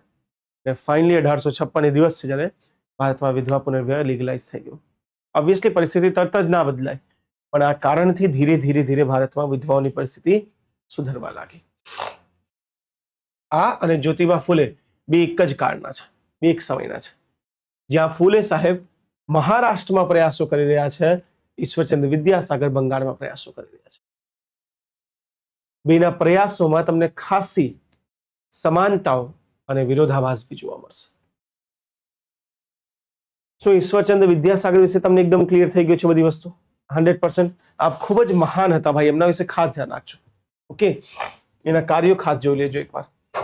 અને મેં તમને બધું ભણાવી દીધું છે, છતાંય ઇન કેસ તમને જોવું હોય તમે એમના વિશે થોડુંક ધ્યાન રાખી શકો. પ્રિલિમ્સમાં ડાયરેક્ટ પ્રશ્નો મેઇન્સ અને પ્રિલિમ્સમાં આવે છે. કેવા પ્રકાર પ્રિલિમ્સમાં પ્રશ્નો આવશે? જેમ કે જીપીએસસી પ્રિલિમ્સે 2 વર્ષ પહેલા પૂછ્યું હતું, નીચેમાંથી કયા વ્યક્તિએ ગર્લ એજ્યુકેશન માટે સૌથી વધારે કાર્ય કરે છે? મેક્સિમમ સ્કૂલના પ્રિન્સિપલ હતા ઈશ્વરચંદ્ર વિદ્યાસાગર. ઓકે, પ્રશ્ન છે બેટા? કોઈ ક્વેશ્ચન છે? નહીં ને? ઓકે, વધી શકું આગળ? નેક્સ્ટ લખો સ્વામી દયાનંદ સરસ્વતી અને આર્ય સમાજ. આ નેક્સ્ટ ટોપિક છે. અહીંયા સુધી કોઈને કંઈ પૂછવું હોય, કંઈ જાણવું હોય પહેલા પૂછી લો, પછી હું આગળ વધું.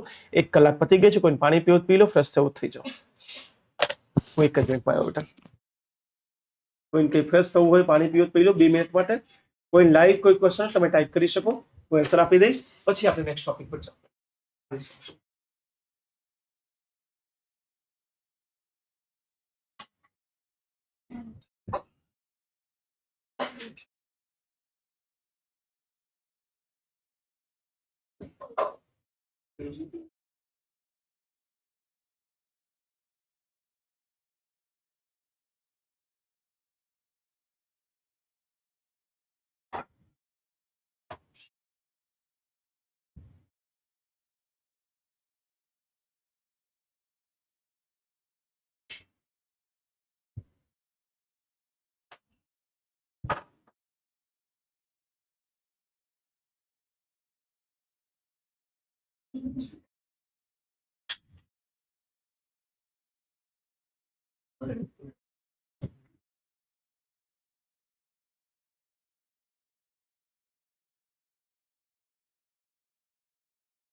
આ પૃથ્વી પર હું એકમાત્ર પ્રાણી છું જેને ભર ગરમીમાં બપોરે શરદી થાય.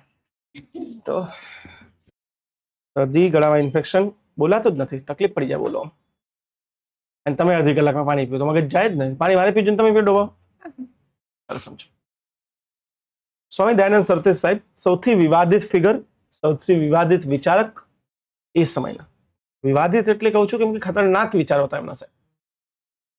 એ સમયે એ જ્ઞાની છે, ખતરનાક જ્ઞાની છે સંસ્કૃતમાં.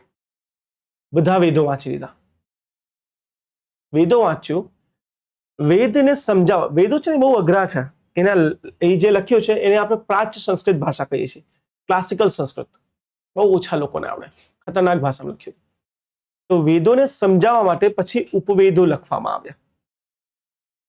ઉપવેદો બાદ જે શિક્ષણ ગુરુઓએ એના શિષ્યોને આપ્યું છે, ત્યારે ગુરુ જંગલોમાં રહેતા અને ગુરુઓનું જીવન એકદમ સાદાઈપૂર્ણ જીવન હતું. મને એવું લાગે કે એ જ રહેવું જોઈએ. તમને ખબર ઇન્ડિયામાં કે દુનિયામાં એક નિયમ બનાવી દેવું જોઈએ, કોઈ બી ટીચર છે ને એ લેવિશ જિંદગી ના જીવવું જોઈએ ટ્રુલી. કેમ કે સમાજનો આધાર હંમેશા શિક્ષા રહેવી જોઈએ.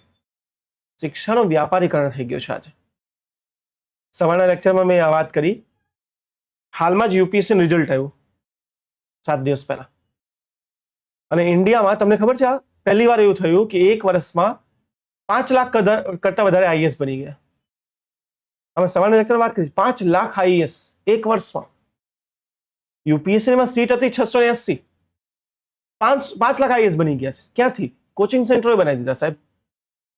અન એકેડમી 489 સિલેક્શન. ફિઝિક્સ વાળા 200 સિલેક્શન. 200 પછી પ્લસ બી લગાડે એટલે વધારે છે. વાજીરામ આઈએસ 200 પ્લસ, દૃષ્ટિ આઈએસ 250 પ્લસ. આ દરેક કોચિંગનો જે તમે ગણી લ્યો ભારતમાં જેટલી છે, 5 લાખ આઈએસ બન્યા છે આ વર્ષે. તો મને અત્યારે ડાઉટ છે કે ભાઈ સાહેબ જો સીટ 600 ની આજુબાજુ હતી અને તમે 5 લાખ પાસ ક્યાંથી કરી દીધા? કદાચ યુપીએસસી આ કોચિંગ ઇન્સ્ટિટ્યૂટ માટે અલગથી રિઝર્વેશન રાખ્યું હશે કે તમારા 500 ચૂપકેથી રાખી લઈશ. લોજિક નથી સમજ પડતી. આ લાખો આઈએસ બને કઈ રીતે છે ઇન્ડિયામાં? આટલું મોટું સ્કેમ ખુલ્લેઆમ. કોઈનો ડર નથી આ કોચિંગ વાળાનો.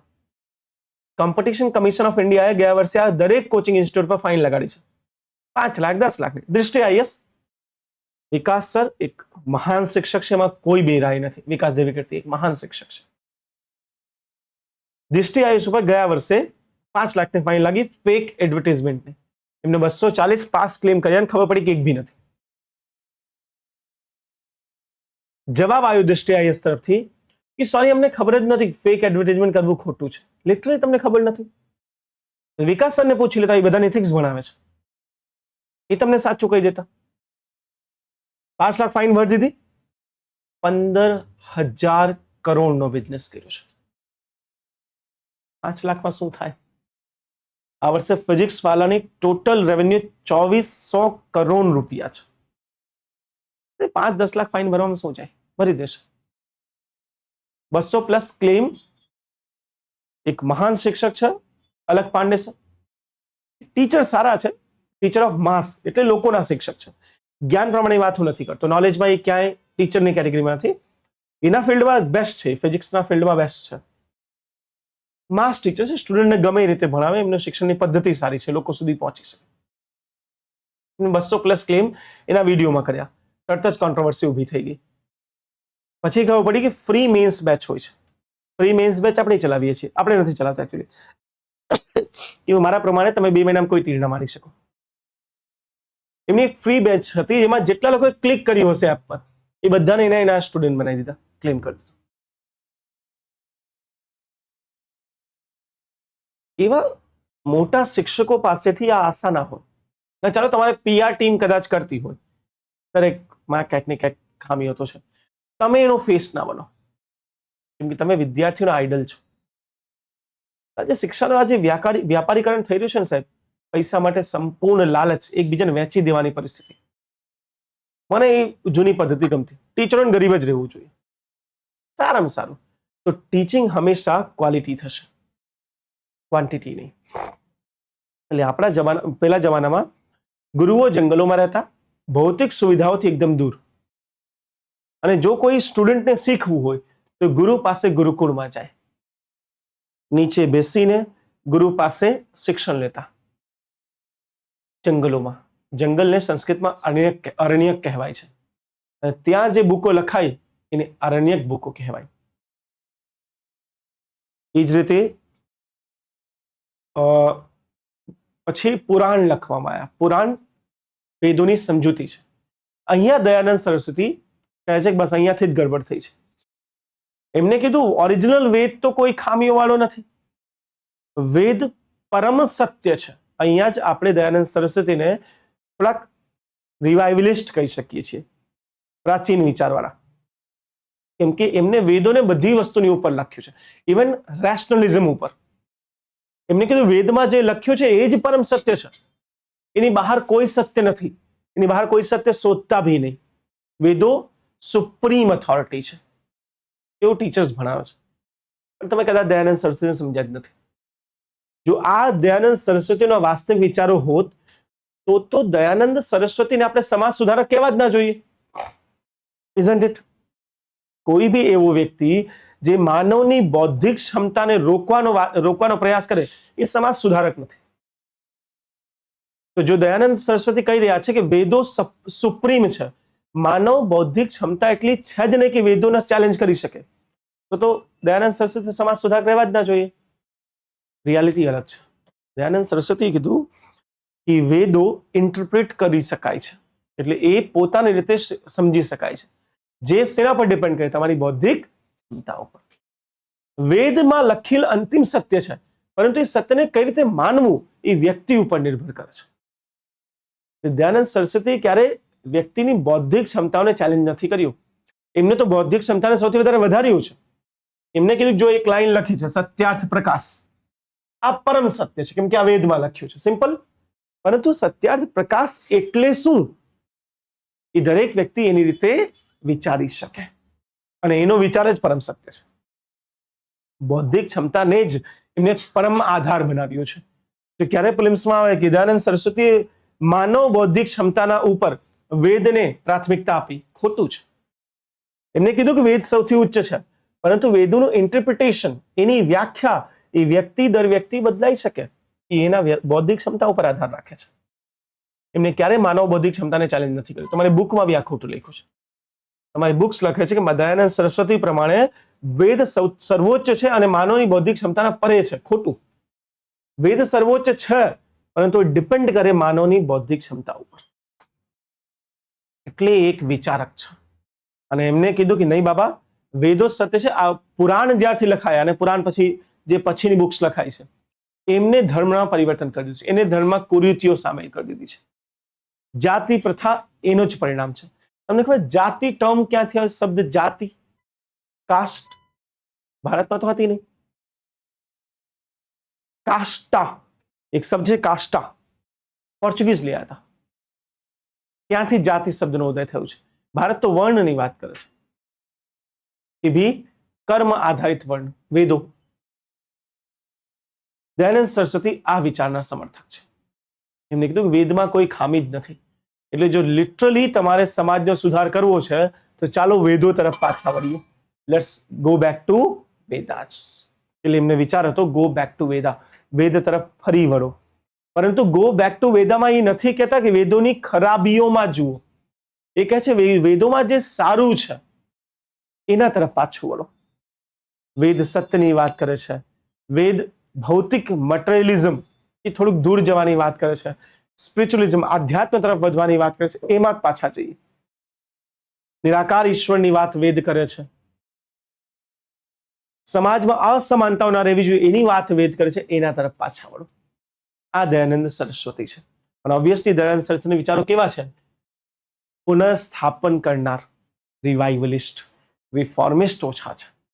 એ બેક સિસ્ટમને પાછું લાવવા માંગે છે, જૂના સિસ્ટમ. રાઈટ.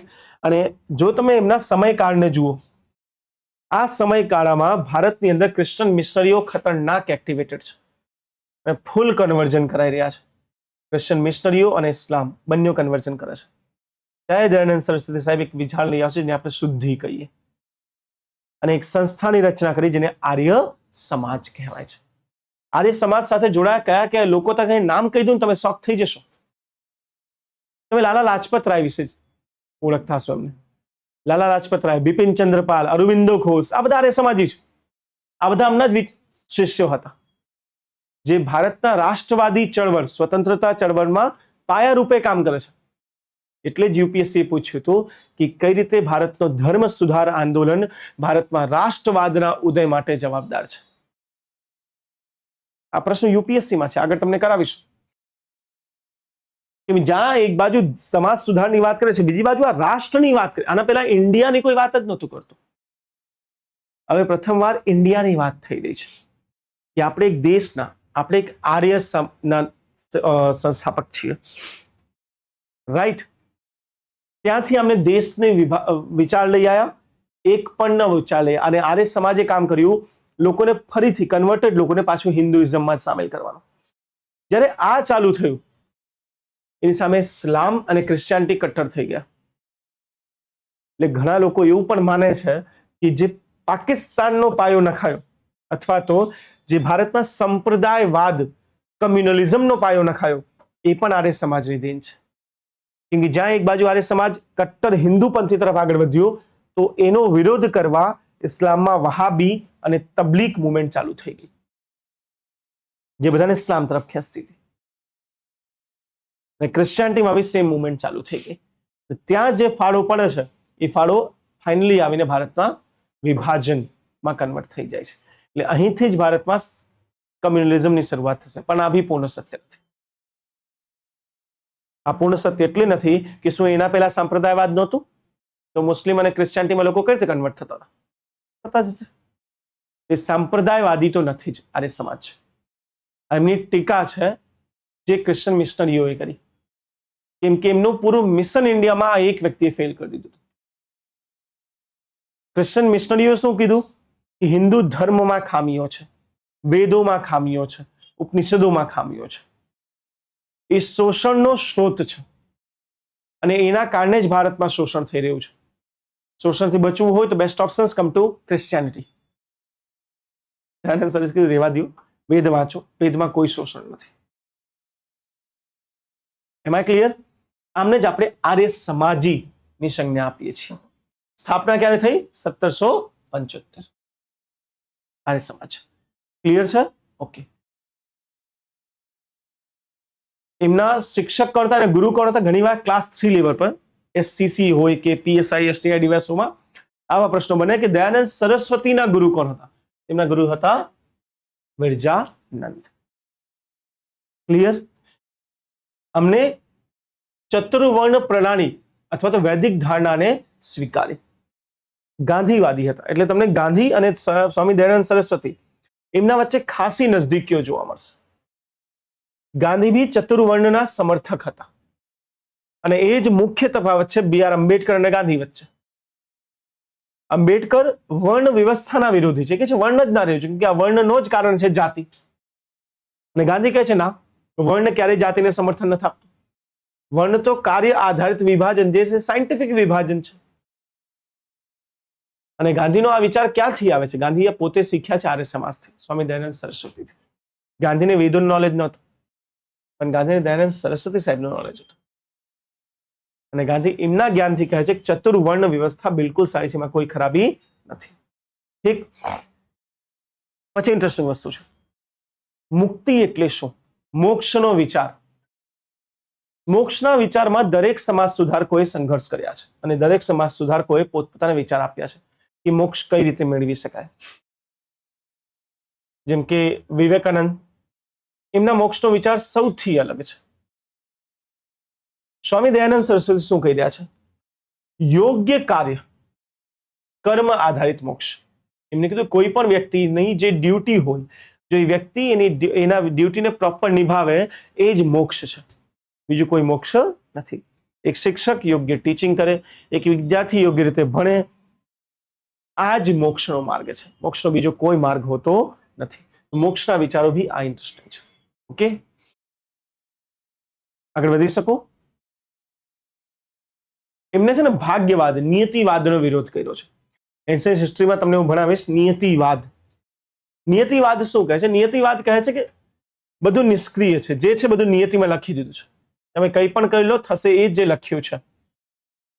આજે બી આપણે સામાન્ય ભાષામાં શબ્દ કહી દઈએ કે મહેનત કરો, થશે એ જે લખ્યું છે, અને નિયતિવાદ કહેવાય.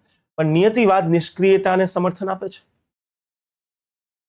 જો તમને કોઈ આવીને કહી દે કે ભણી લો ગમે તેટલું, થશે એ જે લખ્યું છે, મનમાં પહેલો વિચાર આવે તો ભણવું શું કામ?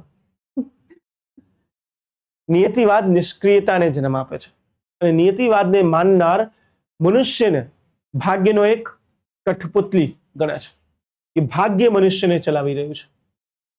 દયાનંદ સરસ્વતી આના વિરોધમાં હતા. એમને કીધું નહીં, ભાગ્યને મનુષ્યને ભાગ્ય નથી ચલાવતું, મનુષ્યના કર્મો ચલાવી રહ્યા છે. એમના 10 મુખ્ય સિદ્ધાંતો હતા. સાચા કર્મ, સત્ય, પરોપકાર, એવા 10 સિદ્ધાંતો આર્ય સમાજના છે, જેને આર્ય સમાજી આજે પણ માની રહ્યા છે.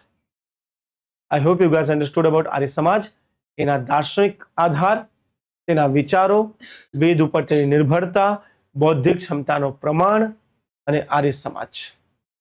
ડન? શું હું આગળ વધી શકું? અહીં તમારો આર્ય સમાજનો કોન્સેપ્ટ પતી જાય છે. આટલું જ છે આર્ય સમાજ. હું આજે લખાવતો એટલે નથી કેમ કે મારી પાસે સમય ઓછો છે બેટા. જો લખાવા બેસીસ તો પતશે નહીં, આટલું મોટું ચેપ્ટર છે. Next, Swami Vivekananda, the most favourite person, ideal. એવા વ્યક્તિ જેને એના મૃત્યુની ઘોષણા પહેલા જ કરી દીધી હતી. સ્વામી વિવેકાનંદ એમના દરેક સ્પીચમાં એક વસ્તુ કહેતા કે હું 40 વર્ષનો નહીં થઈશ ક્યારેય. I will never see my 40th birthday. 39માં વર્ષે એમની મૃત્યુ થઈ ગઈ. The only person who can predict his death. આટલું એકદમ એક્યુરેટ કે 40 વર્ષ પહેલા જ મરી જઈશ. 39માં વર્ષે મરી ગયા. સ્વામી વિવેકાનંદ છે ને, એના વિચારો જેવા હતા એ 21મી શતાબ્દીના વિચારકના બી નથી. આટલા ખતરનાક અને બધા કરતા અલગ. જ્યાં દરેક વિચારક એક ધર્મ સુધાર की વાત કરતા હતા, સ્વામી વિવેકાનંદ યુનિવર્સલિઝમની વાત કરે છે. એમને કીધું કોઈ એક ધર્મ કેમ, દરેક ધર્મનો સાથ રહેવો જોઈએ. જ્યાં એ વખતે હિન્દુ અને મુસ્લિમ વચ્ચે સતત સંઘર્ષો ચાલી રહ્યા હતા, ત્યાં સ્વામી વિવેકાનંદ કહે છે કે ભારત વર્ષનો ઉદ્ધાર તેના 2 સંતાનો હિન્દુ અને ઇસ્લામની વચ્ચે એકતાથી જ થઈ શકે. રાજા રામમોહન રાય, ઈશ્વરચંદ્ર વિદ્યાસાગર, દયાનંદ સરસ્વતી આ ધર્મોના વચ્ચે સંઘર્ષની વાત કરી રહ્યા છે. એ સામે વિવેકાનંદ કહી રહ્યા છે કે બિલકુલ નથી ધર્મો વચ્ચે સંઘર્ષ, ધર્મ તો એક છે. એમનું એક્ઝામ્પલ એટલું બ્યુટીફુલ હતું ને બેટા કે આ તમારા કોઈ બી નિબંધમાં સેટ થઈ જશે. આઈ નો તમે બોર થઈ ગયા છો, આઈ અન્ડરસ્ટેન્ડ. તમારી પેલી સાંભળવાની ક્ષમતા દીધી, બસ સર બસ, આના કરતા વધારે જ્ઞાન નથી જોતું. ઇમ્પોર્ટન્ટ કહી દો, શું પૂછાશે. દુનિયાનો કોઈ બી નિબંધ લખતા હો, Swami Vivekananda example out perfect છે ને સાહેબ. એમને ધર્મને નદીઓ સાથે સરખાવ્યું છે. એમને કીધું જેમ નદીનું ઉદ્ગમ સ્થાન વિપરીત થઈ શકે, ગંગા ગંગોત્રીથી, યમુના યમુનોત્રીથી, બ્રહ્મપુત્ર ક્યાંથી નીકળે છે? બોકાળચુ. નદીઓ જુદી જુદી જગ્યાથી નીકળી શકે છે, પાણીનો સ્ત્રોત વિભિન્ન થઈ શકે. એ રીતે ધર્મ અલગ અલગ માન્યતાઓથી પ્રભાવિત થઈ શકે છે. કોઈ સિખિઝમની શરૂઆત ગુરુ નાનક સાહેબ કરી શકે છે, હિન્દુનો પાયો શંકરાચાર્ય સાહેબ મૂકી શકે છે, પ્રોફેટ મોહમ્મદ સાહેબ ઇસ્લામ બનાવી શકે છે, સાચી વાત છે. પરંતુ અંત એક જ દરિયામાં થાય છે. માર્ગ જુદા થઈ શકે પરંતુ પરિણામ એક જ છે. And how beautiful. હું તમને કમ્પેર કરાવું છું, મને કહેજો બરાબર છે કે નહીં. અને મને માફ કરજો જો તમને એવું લાગતું કે વધી ગયું થોડુંક સાહેબ. જે ફિલ્ડમાં હું ભણાઈ રહ્યો છું થોડુંક ડિટેલ ડિસ્કશન મારી મજબૂરી છે, કેમ કે ક્વેશ્ચન્સ એવા આવી રહ્યા છે બેટા, કોઈ ક્વેશ્ચન નથી સમજ પડતી. પેપર જોઈને વિદ્યાર્થીઓ બાપા આ શું છે,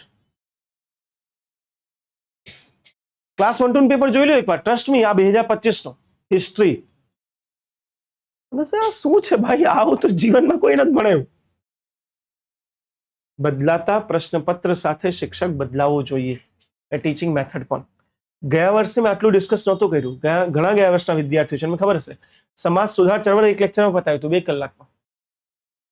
આ વર્ષે વધારે ખેંચી રહ્યો છું, કેમ કે 2024માં જે મેન્સ લેવાઈ હતી અને 2025માં જે મેન્સ લેવાય એમાં જમીન આસમાનનો અંતર છે. અને એક પેપરની વાત હોય તો ઠીક હોય, એસટીઆઈ મેન્સ, ડીવાયએસઓ મેન્સ અલગ જ લેવલ પર પ્રશ્ન બનાવી રહ્યા છે. લોકો એવું લાગે છે કે આ લોકો છે ને વિદ્યાર્થી નથી શોધતા, વિચારક શોધી રહ્યા છે, ફિલોસોફર્સ શોધી રહ્યા છે. દરેક ક્વેશ્ચનમાં ફિલોસોફી છે, દરેક ક્વેશ્ચનમાં ડિસ્કશન છે. અને એ પ્રશ્નોનો જવાબ આપવા માટે થોડીક ડેપ્થ તો જોઈએ યાર. તમે ભલે મનોમન મને ગાળ આપો, કામની વસ્તુ તો કરતા નથી, ભાલતું પાસ કરતા હોય. ભગવાન કરે ગળું બેસી જાય, કાલ લેક્ચર કેન્સલ થાય.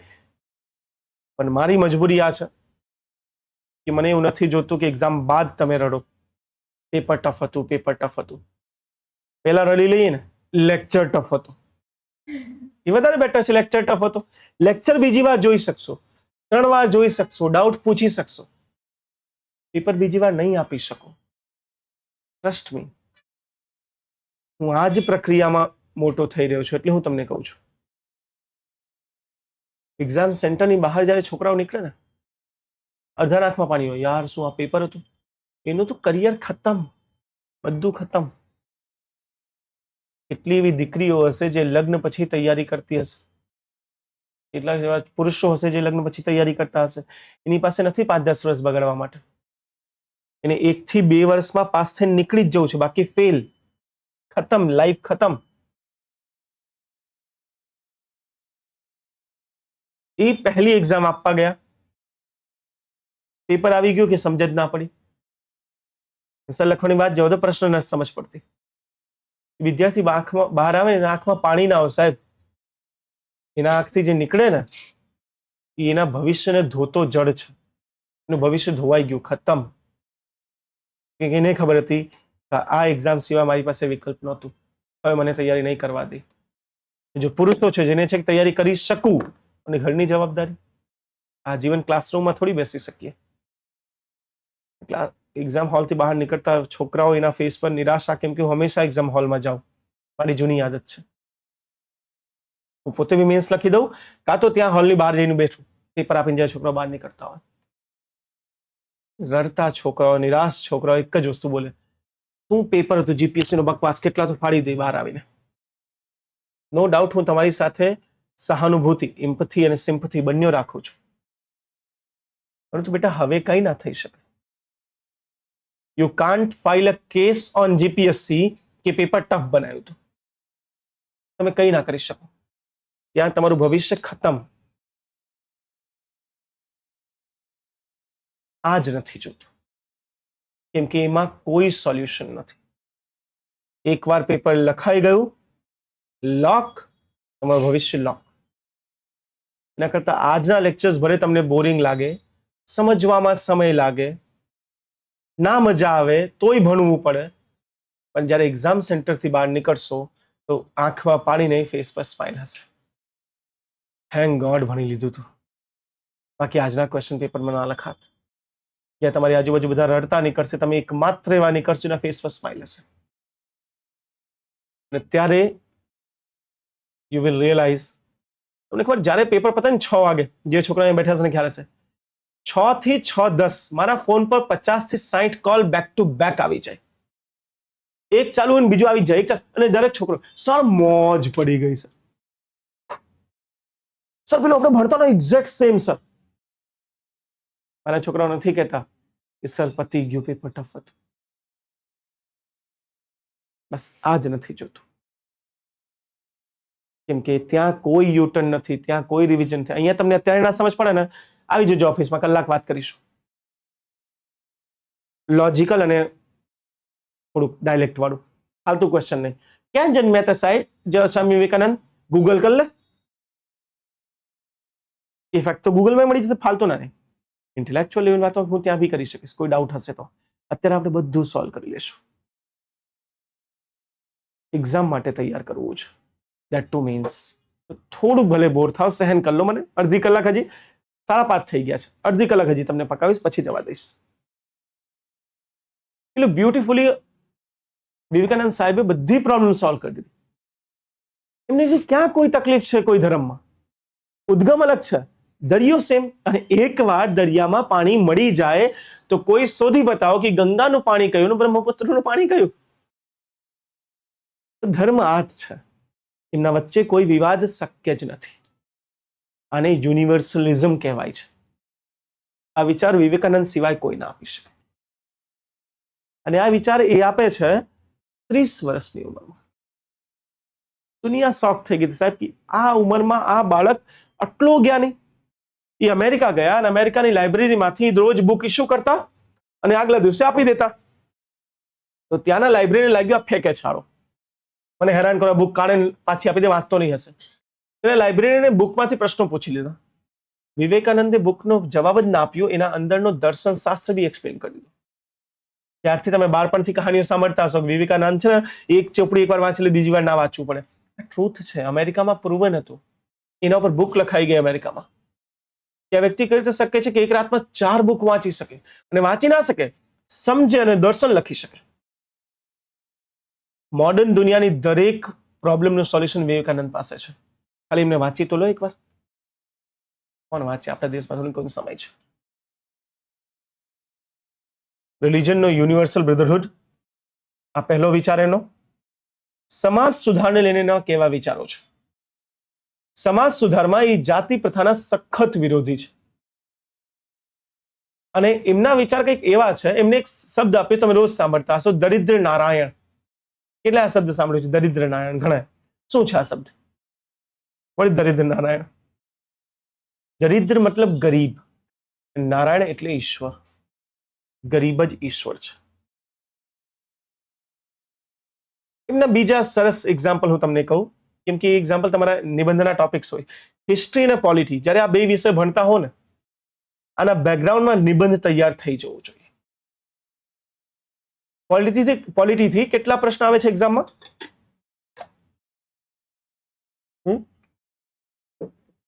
જીપીએસસીમાં પોલિટીથી કેટલા પ્રશ્નો આવે છે? એનીવન? 5. હિસ્ટ્રીથી 5. બે મળાઈને ટોટલ નંબર ઓફ માર્ક્સ 200. પોલિટીના તમે 130-140 લેક્ચર ભણો છો, હિસ્ટ્રીના 130-140 લેક્ચર ભણો છો, તમે 10 ક્વેશ્ચન સોલ્વ કરશો જેમાં 200 માર્ક્સ હોય. સાહેબ નિબંધ 250 માર્ક્સનો હોય. કેટલા લેક્ચર અટેન્ડ કરો એના માટે? એક બી નહીં. કેમ? તો પાસ નહીં જ થાવ ને. ચેક કરી લો જીપીએસસી રેન્ક 1 ગયા વર્ષનો, 48 નંબર હતા નિબંધમાં, ખાલી 48. તો રેન્ક 1 છે, કેમ કે બીજાના 27 હતા. નિબંધમાં કોઈને માર્ક્સ જ નથી, કેમ કે નિબંધની કોઈ અલગથી સ્ટડી ના થાય. હિસ્ટ્રી અને પોલિટી જ્યારે ભણતા હો તેની સાથે નિબંધ થઈ જાય, એ રીતે વાંચો. એના વિચાર જુઓ કેટલા સરસ છે. સ્વામી વિવેકાનંદ સાહેબ કહે છે કે કણ કણમાં શંકર છે. આપણે કણ કણમાં શંકર છે, તો જો કણ કણમાં શંકર છે તો ઈશ્વરની પૂજા શું થઈ? એક વિદ્યાર્થી એની ચોપડીને યોગ્ય રીતે ભણે છે, તો ચોપડીમાં ભી તો શંકર છે, તો એ ઈશ્વરની આરાધના તો થઈ છે, નથી? કોઈ ગણિતજ્ઞ ગણિતનો પ્રશ્ન સોલ્વ કરી રહ્યો છે, તો એ ગણિતનો પ્રશ્ન બી શંકર છે. આટલું બ્રિલિયન્ટ ઇન્ટરપ્રિટેશન દુનિયામાં કોઈ ના આપી શકે. એમને પૂજા અને આરાધનાની પદ્ધતિ જ બદલી દીધી. જ્યાં દરેક વ્યક્તિ કહે છે કે પૂજામાં ધ્યાન કેન્દ્રિત, સ્પિરિચ્યુઆલિટી, આધ્યાત્મ રહેવું જોઈએ, એમને કીધું બિલકુલ ના રહેવું જોઈએ. તમે એક 18 વર્ષના વિદ્યાર્થી પાસે જે JEE અથવા તો નીટની તૈયારી કરતો હોય અથવા તો યુપીએસસીની તૈયારી કરે છે, એનાથી તમે એક્સપેક્ટ ના કરી શકો કે રોજ એ શંકર ભગવાનના મંદિરે પર જળ ચડાવવા જશે. એ પૂજા નથી, એ આધ્યાત્મ નથી. અને જો કણકણમાં શંકર છે તો જરૂર નથી શંકર પાસે જવાની. શંકર તમને અહીંયા જ મળી જશે. સ્વામી દયાનંદ સરસ્વતીની વાત કરું. દયાનંદ સરસ્વતી સાહેબ નાના હતા તો એમને શિવલિંગ ઉપર ઉંદર રખડતો દેખાઈ ગયો.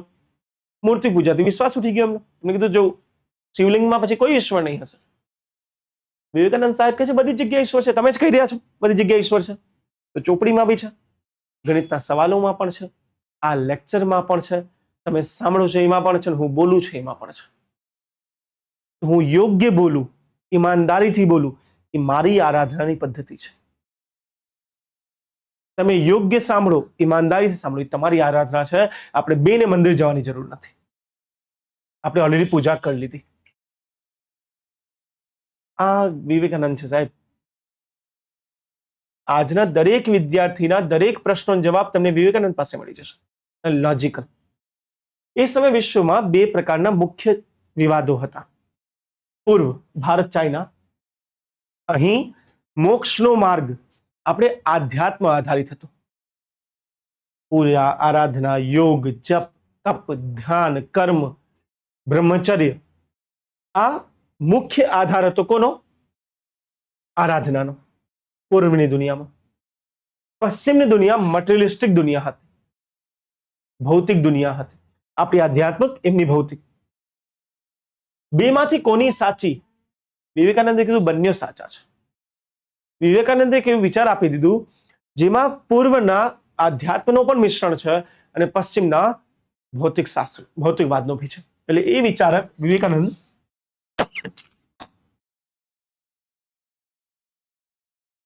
આધ્યાત્મ અને ભૌતિકતા, ભૌતિકવાદ ના મિશ્રણની વાત કરે છે. બે વિચારોના મિશ્રણમાં છે. એમ કે બહુ જ બ્યુટીફુલ એક પ્રશ્ન આપ્યો. એમને કીધું એક ભૂખ્યો ગરીબ પૂજા કરતો હોય ને તો ઈશ્વરની પૂજા નથી. પેલા પેટ ભરો પછી ઈશ્વરની પૂજા કરો. એમને કીધું પૈસા કમાવા, સાંસારિક જીવન જીવવું, ભૌતિક જીવન જીવવું બિલકુલ ખોટું નથી. સારું છે, રહેવું જોઈએ. પૂર્વમાં કેવી, આપણા દેશોમાં કેવી માન્યતા છે કે જે એશો આરામમાં જીતું હોય એ ઈશ્વરથી દૂર છે. આપણામાં એવું જ કહેવાય ને કે પૂજારી હોય કે સંન્યાસી છે એ હંમેશા ગરીબ રહેવો જોઈએ, જેની પાસે સંપત્તિ ના રહેવી જોઈએ, કેમ કે આપણે વધારે આધ્યાત્મિક તરફ વધારે જઈએ છીએ. વિવેકાનંદ સાહેબે કીધું કે આમાં ભારતનું ભલું નહીં થાય. ભારતના ભલા માટે પશ્ચિમનો ભૌતિકવાદ બી જરૂરી છે અને બેનું મિશ્રણ જે બનશે એ યોગ્ય પૂજા છે, એ યોગ્ય મોક્ષનો માર્ગ છે. એમને એક બ્યુટીફુલ એક્ઝામ્પલ આપ્યું કે બાપ માટે શું છે મોક્ષ? શું પરિવારને ત્યાગ કરી જંગલમાં જતા રહેવું? એ મોક્ષ નથી. બાપ બહાર જાય, કમાઈને લાય, એના પરિવારની જરૂરિયાત પૂરી કરે, આ મોક્ષ છે. પ્રેક્ટિકલ. એટલે જ વિવેકાનંદને પૂરા વિશ્વમાં સૌથી વધારે પ્રેક્ટિકલ વિચારક તરીકે ઓળખવામાં આવે છે. એના વિચારોમાં બિલકુલ થિયરી નથી. સામાન્ય વ્યક્તિ સમજી શકે ને સામાન્ય વ્યક્તિના જીવનમાં અડોપ્ટ કરી શકે એવા પ્રેક્ટિકલ વિચારો છે. એમ આઈ ક્લિયર? એટલે આ ભૌતિકવાદ અને આધ્યાત્મિકવાદના મિશ્રણનો પ્રમાણ છે. એ કહે છે કે પશ્ચિમથી સારા વિચારો શીખવા જેવા છે. ઉદારવાદ શીખો, કોઈ ખરાબી નથી. 1893 અમેરિકાના શિકાગો શહેરમાં ધર્મ સંસદ યોજાઈ. ધર્મ સંસદ એ વખતે શું કરતા, દરેક ધર્મના લોકો ત્યાં આવીને પોતપોતાના ધર્મની મહાનતાની વાત કરતા અને પછી નક્કી કરવામાં કયો ધર્મ સૌથી મહાન છે. અને આપણે ધર્મ સંસદ કહેતા શિકાગોની. ભારતથી વેલા કોઈ જતું નહીં, કેમ કે હિન્દુઇઝમની ત્યાં બહુ ઇજ્જત હતી. ત્યારે હજી વિવેકાનંદ એકદમ નાના ગુરુ હતા, મોટા નહોતા. એમને કીધું તમે જઈ આવો. આ પહોંચી ગયા. અને જ્યારે વિવેકાનંદ સ્ટેજ પર બોલવા ગયા કોઈ ધ્યાન નહોતું આપતું, કેમ કે અડધા કપડા પહેરેલા અર્ધનગ્ન વ્યક્તિ કોણ આને સાંભળે. વિવેકાનંદની વાત ચાલુ કરી મારા અમેરિકી ભાઈ બહેનોથી. એટલે દુનિયા શોક થઈ ગઈ કેમ કે એ વખતે એક જ વસ્તુ હતી, મારો ધર્મ મહાન, મારો ધર્મ મહાન, મારો ધર્મ મહાન. આ ઇન્ડિયાથી આવેલ એક ફકીર પૂરી દુનિયાને ભાઈ બહેનના રિશ્તામાં જોડી દીધું, બધા જ એક છે. ને પછી એને ભારતના દર્શનનો પ્રતિબિંબ આપ્યું, આપણા વિચારોનો, જેને આપણે વેદાંત વિચાર કહીએ છીએ, અથવા તો ઉપનિષદના વિચારો. ઉપનિષદના વિચારો એન્શિયન્ટ હિસ્ટ્રીમાં તમે ભણશો. એન્શિયન્ટ હિસ્ટ્રીમાં બહુ ડિટેલ તમારા સિલેબસની અંદર ઉપનિષદ આપ્યા છે. ઉપનિષદના વિચારોને ભારતમાં મુખ્યતઃ 6 ગ્રુપમાં વિભાજિત કર્યું છે. તો ઘણા છે, પણ પ્રાથમિક 6 છે: સાંખ્ય, યોગ, જ્ઞાન, મીમાંસા, ઉત્તર અને પૂર્વ. રાઈટ? અને એના સિવાય બી છે, જેમ કે શ્યાયવાદ, એવા કેટલાક છે જે આપણે વેદાંત દર્શન આપણે કહીએ છીએ જેને. અને વિવેકાનંદ જ્યારે વેદાંત દર્શનની શરૂઆત કરી તો પૂરી દુનિયા શોક થઈ ગઈ. શું વાત કરે, હિન્દુઇઝમ આટલું બ્યુટીફુલ છે. એમને એક બ્યુટીફુલ વાત કરી, જ્યાં પૂરી દુનિયા એક વિચાર કરતી કે ટોલરન્સ, ઇંગ્લિશનો એક શબ્દ છે ટોલરન્સ, આનો યોગ્ય ગુજરાતી કોઈ મને કહી શકશે? સહિષ્ણુતા. સહિષ્ણુતા મતલબ, ધારો કે નિહર્ષના કોઈ વિચારો છે અને નેહાના કોઈ વિચારો છે.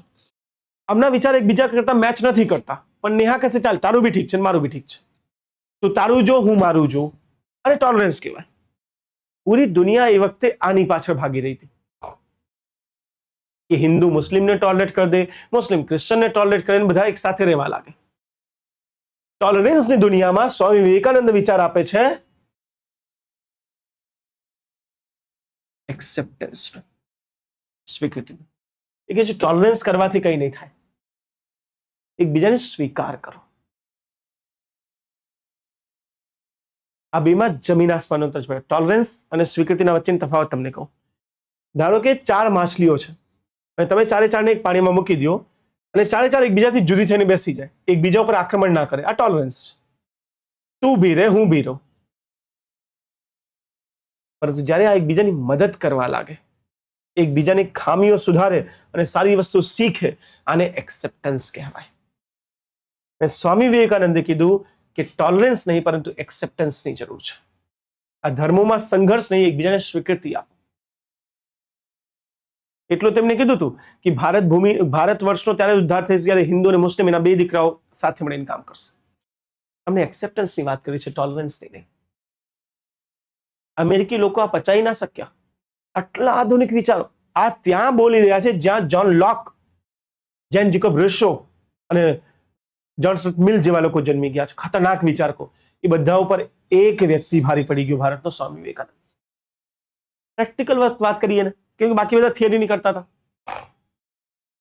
નેક્સ્ટ વેરી ડે અમેરિકાનું સૌથી મોટું ન્યૂઝપેપર છે ધ ડોન, એમાં ફ્રન્ટ પેજ પર છપાયું an Indian monk who made everyone speechless. એક ભારતીય પૂજારી કહેતા મોંક એટલે આપણે ફકીર કહી શકીએ અથવા તો કઈ બી કહી શકીએ, જેને બધાને બંધ કરી દીધું. અને એમની સ્પીચ ચાલુ થઈ હતી ત્યારે કોઈને ધ્યાન નહોતું, પત્યું હતું ત્યાં એમને સ્ટેન્ડિંગ ઓવેશન મળ્યું. અને 1893 શિકાગોનો સમય એને વિવેકાનંદનું જીવન બદલી દીધું. ત્યારબાદ એમને અમેરિકાની અલગ અલગ યુનિવર્સિટીમાં બોલાવવામાં આવ્યા, યુરોપની યુનિવર્સિટીમાં બોલાવવામાં આવ્યા. એમના દર્શન, એમના વિચારોની ચકાસણી થઈ, લોકોએ સાંભળ્યું અને એની સરાહના કરી. અને જ્યારે વિવેકાનંદ અમેરિકામાં હતા ત્યારે ત્યાંના ન્યૂઝપેપર ભારતમાં બી ત્યારે વાંચવામાં આવતા, તો ભારત સુધી પહોંચ્યા અને ભારતના લોકોએ વાંચ્યું કે આપણો એક વ્યક્તિ ત્યાં જઈને હિન્દુઇઝમની વાસ્તવિકતા દેખાડી આવ્યો. દુનિયા શોક થઈ ગઈ છે અને હિન્દુઇઝમનો ડંકો ભૂલી ગયો. આવો ખતરનાક ધર્મ દુનિયામાં નથી સાહેબ, અને એકચ્યુઅલી નથી. હું તો માનું છું, હું હિન્દુ છું, પ્રાઉડ છું, કોઈ તેવડે તાન મારી સાથે ડિબેટ કરી લો, કેમ કે હું એક વાર ધર્મથી સંબંધ ધરાવું. જે નથી માનતો એને આપણે હિન્દુ માનીએ. તમે કહી દો હિન્દુમાં વિશ્વાસ નથી રાખતો, તમે કહેશો કોઈ વાંધો નહીં, તમે અવિશ્વાસી હિન્દુ છો, પણ છો તો હિન્દુ છે. વિવેકાનંદ આ પ્રૂવ કરી હતા રહેતા. ઇન્ડિયામાં ન્યૂઝપેપર આવે, ઇન્ડિયામાં વિવેકાનંદ રાતોરાત સૌથી મહાન વિચારકોમાંથી એક બની ગયા. જ્યારે પાછા ઇન્ડિયા આવે છે તેની પાસે ખાસા સમર્થકો હતા, ફંડિંગ હતી, અને એ સ્થાપના કરશે પરમહંસ મિશનની. શેની સ્થાપના કરશે? પરમહંસ મિશન.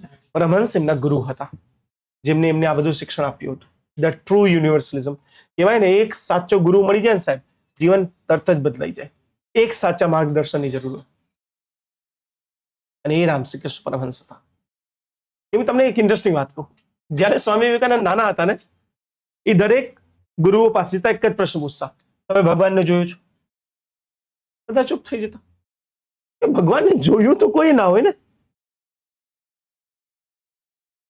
એ આ જ પ્રશ્ન બધાને પૂછતા, બધાને રિજેક્ટ, આ કોઈ લાયક નથી, કોઈ કામ નથી. બધા પાસે ડિબેટ જીતી જતા. આ પહોંચ્યા પરમહંસ પાસે, તમે ભગવાનને જોયું છે? એમને કીધું, હા મેં જોયું છે. તું પણ જોઈ શકે. અહીં એમની શોધ ખતમ થઈ, અને એ દિવસે વિવેકાનંદે એમને પોતાના ગુરુ માની લીધા. કેમ કે એમને કીધું કે ભગવાનને જોવા માટે શોધવું ના પડે, એ વિધિન છે અંદર, એ દેખાશે. અને એમના જ નામે પરમહંસ મિશનની સ્થાપના થઈ. અને હવે જ્યારે એમની પાસે ફંડિંગ હતી, સમર્થન હતું, તો એ સમાજ સુધારમાં લાગ્યા. અને પરમહંસ મંડળીના મુખ્ય ઉદ્દેશો મહિલા શિક્ષણ, સ્વાસ્થ્ય સુવિધાઓ, હોસ્પિટલ પૂરું પાડવું, જાતિ પ્રથા ઉન્મૂલન કાર્યક્રમ, વિધવા પુનર્વિવાહ માટે પ્રયાસો, બાળ લગ્નનો વિરોધ.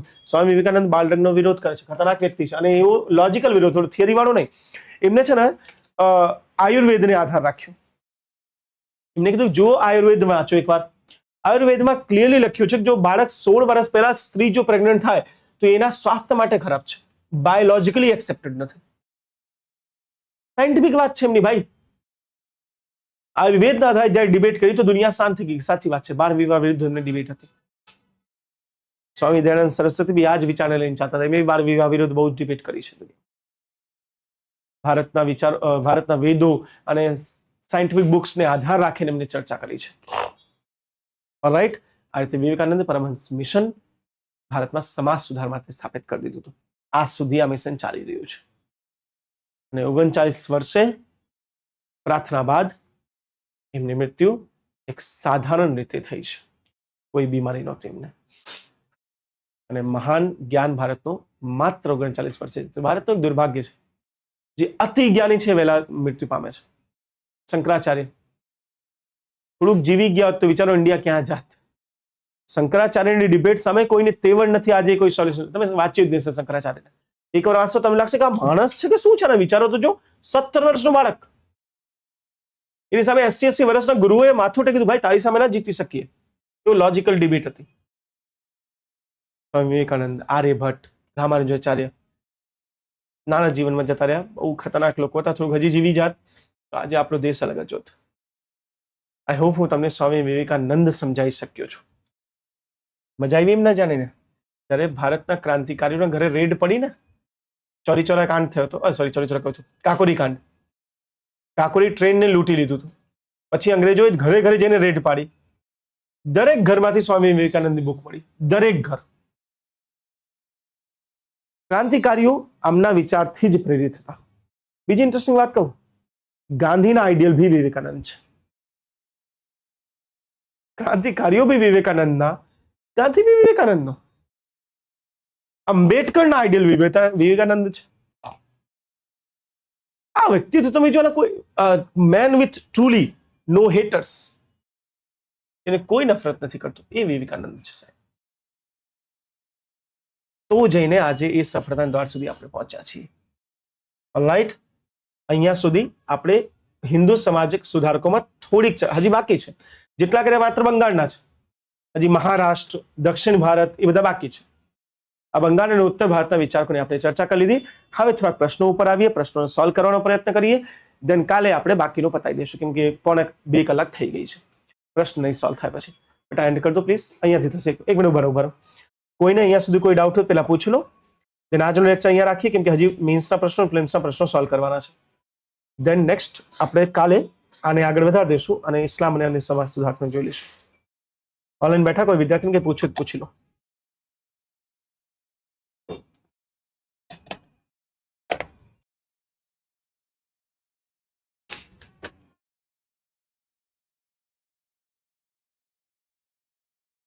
ના હોય તો બી મને જણાવજો બેટા, મને લેક્ચર એન્ડ કરતા ફાવે.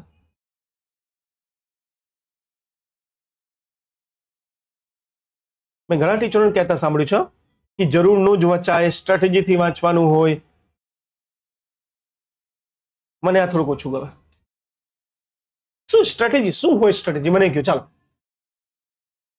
મારી કઈ સ્ટ્રેટેજી તમારા કામની, તમારી કઈ સ્ટ્રેટેજી મારા કામની છે? કઈ નહીં. દરેક વ્યક્તિ પોતાની રીતે અલગ હોય, એની સ્ટ્રેટેજી અલગ હોય. આ બધું ઢોંગ છે. એકવાર પાસ થઈ જાવ તો નાટક કઈ બી ચાલે, તો બી જ્ઞાન આપી દે. તમે જ્ઞાન આપવાના પૈસા મળવા લાગે ને. ધારો કે તમે પાસ થયા અને તમને કોઈ સેમિનારમાં બોલાયો બોલવા, લાખ રૂપિયા આપે છે, તો કંઈક તો બોલશો ને. આવું તો ના જ બોલી શકો તમારી સ્ટ્રેટેજી તમારા પ્રમાણે, મારી સ્ટ્રેટેજી મારા પ્રમાણે, તો તમને નેક્સ્ટ ટાઈમ નહીં બોલાવશે. બોલવા માટે જે જ્ઞાનનું વર્તન થાય ને, એ જ્ઞાનનું વર્તન એકચ્યુઅલી ભ્રમ છે, જે છોકરાને ભ્રમિત કરી રહ્યું છે. કામનું જ વંચાય. કોણ કહેશે કામનું શું છે? તમને ખબર છે કામનું શું છે? નહીં. આ કામનું વંચાય વાળા લોચામાં ના રહેવાય. સ્ટુડન્ટને કહી દીધું છે, નો ડાઉટ. Thank you. ચાલો, થેન્ક યુ વેરી મચ.